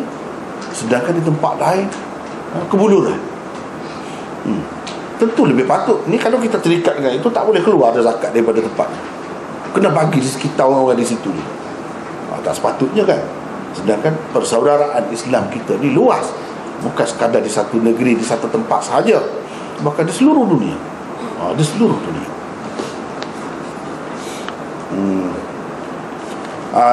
Setengah-setengah ulama membuat kesimpulan daripada hadis ini bahawa zakat itu boleh diberikan kepada satu daripada 8 asnaf tu, satu saja daripada mereka pun boleh, sekiranya yang lain-lain tidak memerlukan sangat. Misalnya nak diberikan kepada orang miskin saja, yang miskin saja, jadi semua zakat itu nak beri kepada orang miskin saja, untuk Ibnu Sabil, untuk Al-Gharimin dan lain-lain, tidak boleh. Sebab hadis ini disebut faturaddu ila fuqara'ihim, disebut fuqara sahaja. Dia tidak sebut kepada 8 asnaf yang tersebut dalam Quran itu kan, tak ada sebut. Ini menunjukkan boleh. Setengah-setengah ulama mengatakan 8 asnaf itu sudah jelas disebutkan di dalam Al-Quran. Jadi dalam hadis ini disebutkan orang fakir, itulah yang paling memerlukan sebenarnya zakat. Inilah golongan dalam banyak-banyak tu yang paling memerlukan. Sebab yang lain, kalau Ibnu Sabil tu dia kaya sekalipun, dia berhak. Dia kaya, dia berhak. Cuma dalam pelaksanaannya saya rasa kita kurang lagi memperluaskan konsep pembahagian zakat itu. Sebab saya tengok pengalaman saya semasa saya budak-budak lagi di New Delhi, dia ada satu bangunan besar dibuat untuk Ibnu Sabil. Dia ambil daripada duit zakat lah. Jadi orang-orang yang pergi ke sana, terutamanya yang tak ada duit, dia boleh menumpang di situ selama 3 hari, percuma saja. Ini Ibnu Sabil. Walaupun kaya, dia berhak. Dia tidak syarat miskin. Kalau Ibnu Sabil, orang-orang yang dalam perjalanan itu, orang yang mengembara, orang yang pergi musafir, apa semua tu, dia berhak. Jadi dia buat dalam bentuk tu. Saya rasa kalau di sini kita buat macam tu kan, banyak senang, selesai banyak perkara. Sekurang-kurangnya kepada yang tidak nak duduk di hotel, ini terpaksa duduk di hotel macam mana-mana pun. Ada yang tak mampu, dia boleh duduk di situ untuk 2-3 hari. Dia boleh, dia buat dah di sana. Tapi tempat kita tak ada lagi. Jadi kita tak nampak bahagian Ibnu Sabil tu di mana, bila, di mana, tak nampak. Begitu juga orang-orang yang bankrupt, orang-orang yang muflis dalam perniagaan dia, al-gharimin, itu tidak dibagi sangat, tidak diberi perhatian sangat. Sepatutnya diberi. Barulah orang-orang peniaga-peniaga kita terbela, barulah nampak hidup Islam itu. Jadi kita tak rungsing. Ni kita tengok orang kafir dia bersatu padu, tolong menolong. Padahal kita pun boleh, dengan duit zakat itu pun berapa banyak, boleh tolong orang-orang yang malang dalam usaha dia, perusahaan dia, perniagaan dia, kita boleh tolong. Termasuk dalam al-gharimin. Saya tak tengok dari segi usaha fikir untuk nak bagi kepada mereka ini disusun dengan rapi. Selain daripada itu orang miskin, fi sabilillah, untuk pelajar-pelajar itu fi sabilillah, okey dah di situ. Tapi banyak lagi bahagian itu yang tidak diberikan keutamaannya. Sepatutnya ada. Sebab satu bangunan bila sudah buat, sampai bila dia boleh tahan? Siapa saja nak pergi di situ boleh, asal orang Islam. Tidak perlu menyewa hotel apa semua, tak perlu. Itu kelebihannya.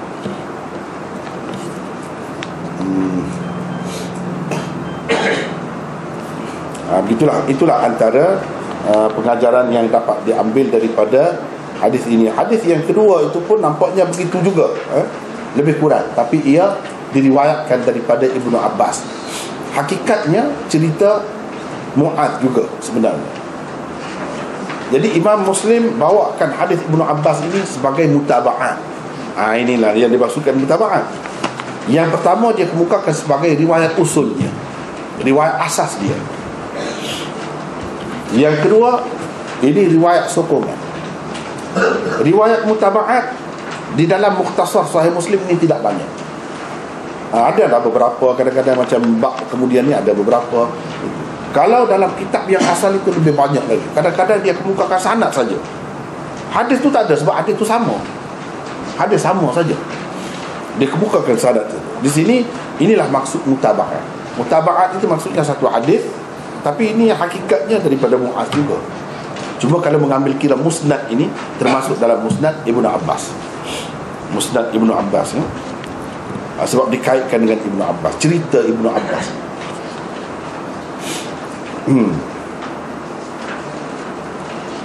Sama juga lebih kurang dengan yang di atas juga.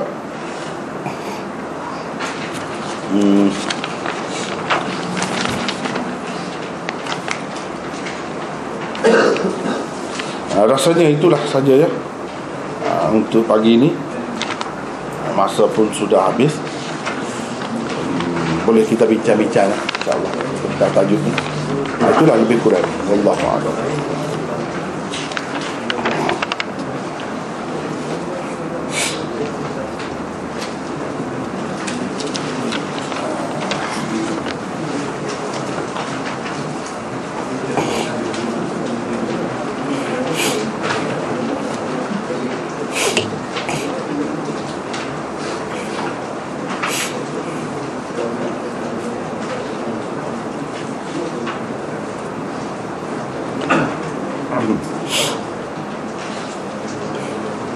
Sekiranya ini soalan, ada dua soalan di sini. Sekiranya pelaksanaan hukum hudud dijalankan, adakah orang bukan Islam dikenakan juga hukum tersebut? Dia sebenarnya dalam masalah hukum had ini ada setengah-setengahnya dikenakan ke atas semua penduduk, tak kira ulama. Ada setengah-setengahnya dia berkait dengan agama. Dia berkait dengan agama. Misalnya minum arak. Orang Islam kena, orang kafir tak. Sebab mereka tak terikat. Mereka boleh minum arak, tidak salah. Kita tak boleh halang mereka selagi dia tu rakyat yang setia kepada negara, berikan taat setianya kepada pemerintah. Mereka boleh, cuma jangan sampai mengganggu, langgar orang kau tengah jalan itu atau aksiden. Mesti kita sekarang ni lagi senang, kita boleh cek dia tu mabuk ke tidak. Kita boleh kenakan denda ke atas dia, denda yang sepatutnya. Itu saja. Nak kata hukuman sebab 40 sebab tak ada. Setengah-setengah macam mencuri, itu kena. Walaupun kafir pun. Seperti kita kata sekarang ni lah, kalau kesalahan jalan raya, kesalahan jalan raya ni tidak kira Islam, tidak kira kafir, semua je boleh menyebabkan kemalangan, bahaya kepada orang lain. Jadi tidak ada keistimewaan apa-apa, dia sama saja. Tapi yang berkait dengan agama, kalau masalah misalnya kita kata penzina, itu ada khilaf. Ada khilaf di antara ulama. Yang eloknya kalau yang ada khilaf ni kita pakai, terutamanya dalam masa sekarang ni, lepaskan supaya mereka tidak jadi liar dengan Islam. Misalnya kalau dalam mazhab Hanafi, dia muhsan, syarat dia nak kena itu, dia kena muhsan. Nak kena rejam, nak apa tu, dia kena muhsan. Orang kafir dia tidak muhsan bagaimana sekalipun, sebab salah satu syarat ihsan itu muhsan, dia Islam. Jadi maknanya ini khusus bagi mereka, khusus dengan orang Islam. Tapi bagi setengah-setengah ulama, dia kata tidak khusus. Berdasarkan di zaman Rasulullah SAW dahulu, orang Yahudi yang tidak Islam pun dikenakan hukuman yang sama juga. Itu pendapat masing-masing. Bagi saya, kalau benda-benda macam ni, elok kita pakai yang tidak dikenakan had, atas dasar prinsip yang Rasulullah SAW berikan, iaitu idra'ul hudud bisyubhat. Elakkan hukuman hudud dengan adanya syubhat. Apa saja syubhat. Sekarang ni sekurang-kurangnya ada syubhat khilaf. Tidak sepakat semua ulama kata mereka kena. Jadi kalau kes rogol lain, kalau kes rogol lain, boleh hukuman lain pula. Jadi itulah yang kita kena perhati, ada perbezaannya, ada perbezaan di sini.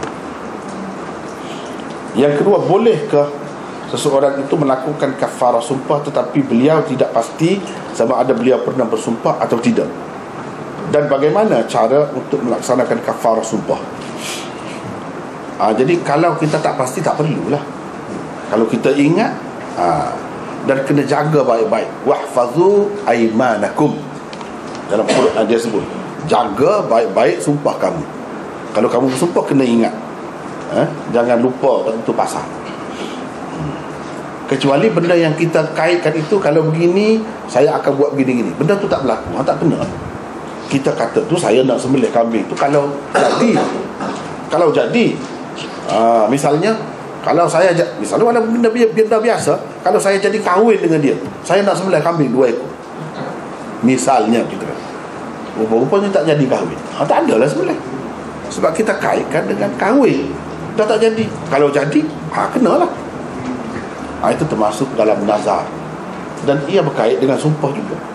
Bersumpah tak mahu makan ikan, Nabi SAW dia bagi panduan, kalau benda-benda macam ni, benda halal, tiba-tiba dia sumpah tak mahu, dia suruh batalkan.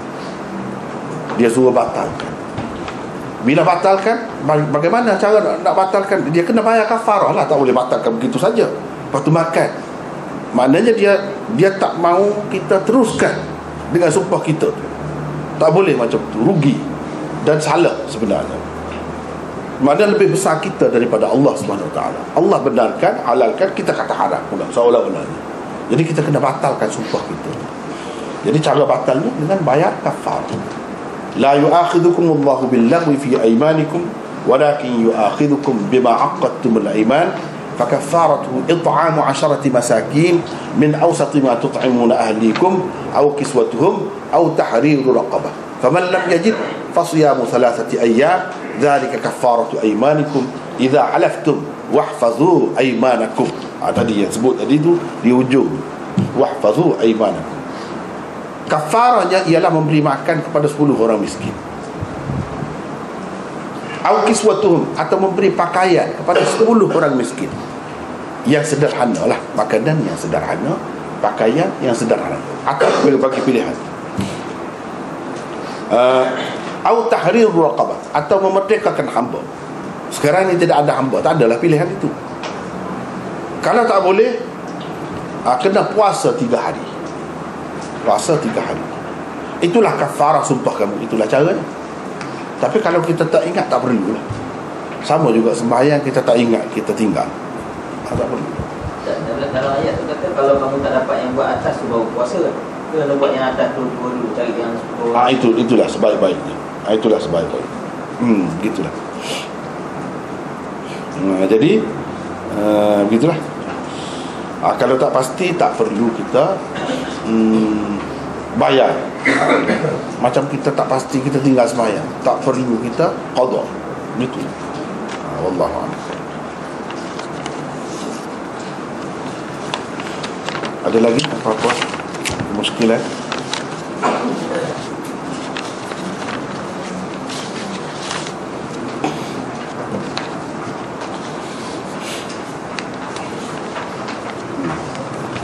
Ada dua soalan, Ustaz. Ya. Soalan pertama tentang Ahbas yang dia dipersoalkan, dia takwilkan ayat Ar-Rahmanu 'alal 'arsy istawa, persoalan istawa. Dan yang soalan kedua tentang kalau kita nak bayar zakat, kalau kita saja, kalau kita tak bagi zakat dekat pejabat zakat, kita bayar sendiri, kita perlu asingkan ke zakat kita tu untuk fakir juga, untuk miskin juga, untuk mu'alaf ke? Yang pertama, soalan yang pertama tu berkenaan dengan perbezaan itu, perlu kita rujuk kepada pendapat ulama-ulama kita lah. Kalau yang lain daripada itu, jangan. Kalau selagi dalam ahli sunnah, insya-Allah boleh. InsyaAllah boleh. Kalau keluar daripada ahli sunnah, tengoklah apa ulama kata. Apa ulama kata, dan secara keseluruhannya fahaman dia tu macam mana, kita kena tengok. Jadi jangan diikutlah yang tak betul, ikut yang sudah diakui oleh ulama-ulama kita, sama ada dari kalangan salaf ataupun khalaf, yang diakui oleh ulama, terima itu paling tinggi. Itu untuk soalan yang pertama secara ringkas, ya. Yang kedua berkenaan dengan zakat itu, kalau kita mengambil kira zaman Sayyidina Abu Bakar, zakat-zakat harta ini dia wajib diberikan kepada pemerintah, kecuali kalau zakat fitrah yang sedikit kan, dia adalah kebebasan. Tapi kalau zakat itu seelok-eloknya kita bagi kepada pemerintah. Kerana orang-orang murtad yang dikatakan murtad lah, tidak bagi zakat itu diperangi kerana tidak bagi zakat kepada pemerintah lah. Bukan bahagian mereka tu bukan tak bagi langsung zakat, dia bagi juga di antara sesama mereka. Tapi setengah-setengah ulama mengatakan yang dia bagi itu sebenarnya dia sebagai permulaan untuk menderhakai pemerintah. Apabila dia tak bagi kepada pemerintah, jadi duit pemerintah tu sedikit. Tujuannya bila dia bagi sesama dia nak kuatkan puak-puak dia tu untuk menentang pemerintah. Jadi semata-mata bagi zakat itu, kalau tidak ada lah maksud menentang ke, memberontak ke, ataupun nak melemahkan kerajaan pemerintah yang sah, itu dibenarkan, diharuskan, bukan tak boleh langsung. Tapi yang lebih baiknya bagi kepada pemerintah lah, kalau dia melaksanakan tanggungjawabnya dengan baik. Dan apabila kita nak bagi itu, seperti tadilah, kita nak bagi kepada semua, itu lebih baik kalau ada. Tapi kalau nak bagi kepada satu golongan saja pun sudah memadai, boleh. Tidak kata syarat dibahagikan kepada semua bahagian yang berhak menerima zakat itu, tidaklah syarat itu. Wallah.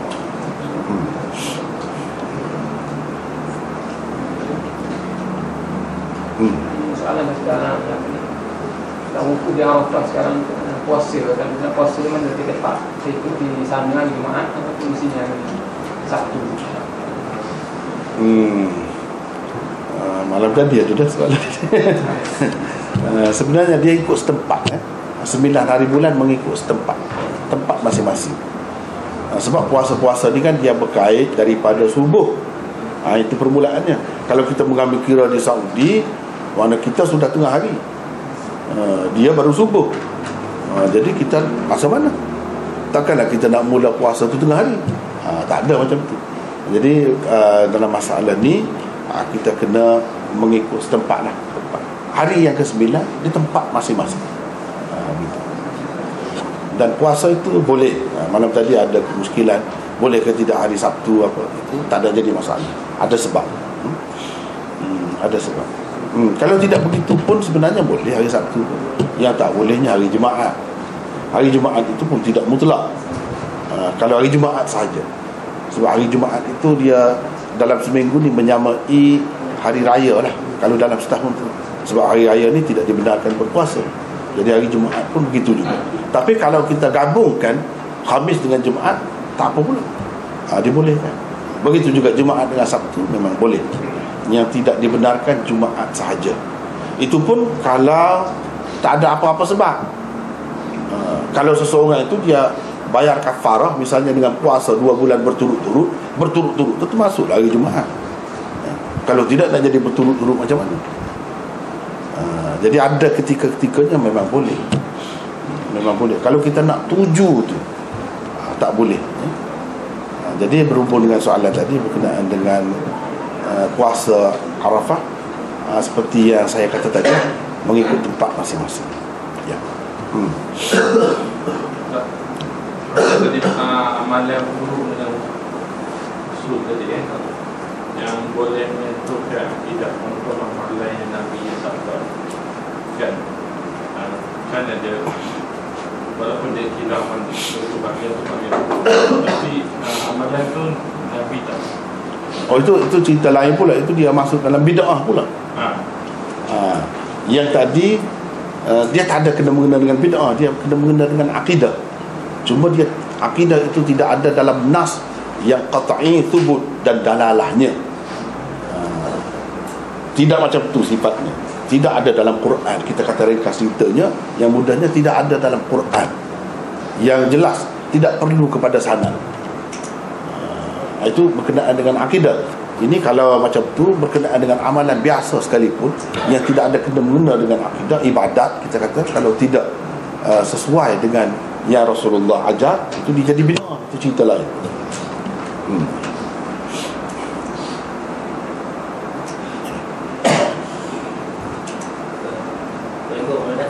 Soalan saya pendapat soalan berkenaan hadis maudhu' dalam Yahudi, dan adakah Imam Al-Ghazali meletakkan dalam kitab tersebut sebagai pelajaran? Itu sudah lama sebenarnya. Menjadi masalah daripada dulu lagi. Sudah dikritik oleh ulama-ulama. Umpamanya Al-Iraqi, dia ada dah takhrij hadis-hadis Ihya itu. Kalau kita baca takhrij dia pun sudah jelas, banyak dia sebut di situ hadis-hadis yang maudhu'. Oleh kerana kitab Imam Ghazali itu dia banyak juga sifatnya sifat targhib dan tarhib. Jadi sudah biasa, bukan Imam Ghazali saja, orang lain pun ramai juga. Kalau kitab targhib, tarhib, fadail, manaqib ni dia longgar. Mereka kadang-kadang bermudah-mudah daripada dulu lagi. Bukan Imam Ghazali saja sebenarnya. Jadi kita kena telitilah dalam perkara begini. Kena rujuk kepada ulama-ulama yang ahli. Jika dia kata ini maudhu', tak boleh pakai. Gitu saja yang sebenarnya. Dia sebenarnya bukan Imam Ghazali saja, kitab lain dalam Sunan Sittah tu, Ibnu Majah misalnya, dalam Tirmidzi ada yang maudhu', beberapa yang maudhu' ada. Tapi apa maksud dia?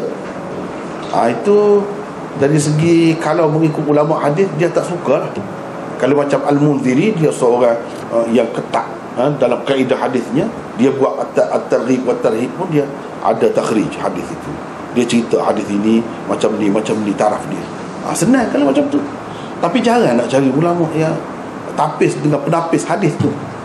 Biasanya kalau dia targhib dan tarhib, dia kira yang menyentuh perasaan orang, dia bawa lah. Yang menyentuh, menyebabkan orang jadi insaf, orang jadi takut nak buat maksiat, dia bawa benda tu tanpa dia teliti benda-benda ni. Tanpa dia teliti. Sepatutnya tidak begitu. Tapi benda ni sudah berlaku.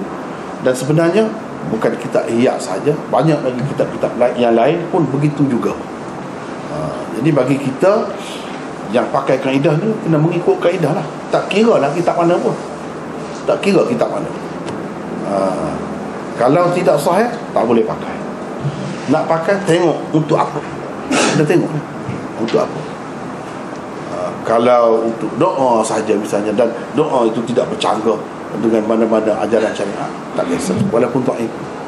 Sebab doa ni kita nak buat sendiri pun boleh, nak rekod sendiri pun boleh. Apa lagi kalau ada dia kata ini hadis dhaif, doa ni Allahumma ja'alni fi aini saghira waj'alni fi a'yunin nasi kabira, misalnya dhaif. Tapi ulama-ulama selalu sebut dalam kitab-kitab doa, ad'iyah dan azkar Nabi, itu pun termasuk dalam doa dia. Ya Allah, jadikanlah aku ini pada pandanganku sendiri kecil, tak ada apa pun. Tapi jadikanlah aku pada pandangan orang lain besar. Itu doa. Kalau kita ni kecil sebenarnya, kita rasa kita besar, itu masalah tu. Kita rasa kita lebih, tak boleh. Kita lebih macam mana pun kita kena rasa kita kecil, tak ada apa. Orang lain kita minta Allah biar dia nampak kita ni besar. Kalau dia nampak kita kecil, dia akan hina kita buat sesuka hati dia. Itu doa. Tetapi dhaif pun boleh pakai, tak apa. Kalau macam tu tidak ada percanggahan dengan mana-mana ajaran syariat. Tapi kalau untuk akidah, untuk hukum, dia ada peringkat-peringkat. Tapi itulah bahayanya apabila dalam kitab-kitab tu orang yang guna tu dia tidak belajar, tidak mengikut kaedah, dia kagum dengan kepribadian, dengan ketokohannya, boleh jadi dia terima semua, dia telan semua. Itu bahaya. Dengan sebab itu sentiasa daripada dulu sampai sekarang ni ada ulama yang mentakhrijkan hadis ataupun dia komen lah apa yang ada dalam hadis ihya apa dan lain-lain, semuanya ada itu daripada dulu. Allah.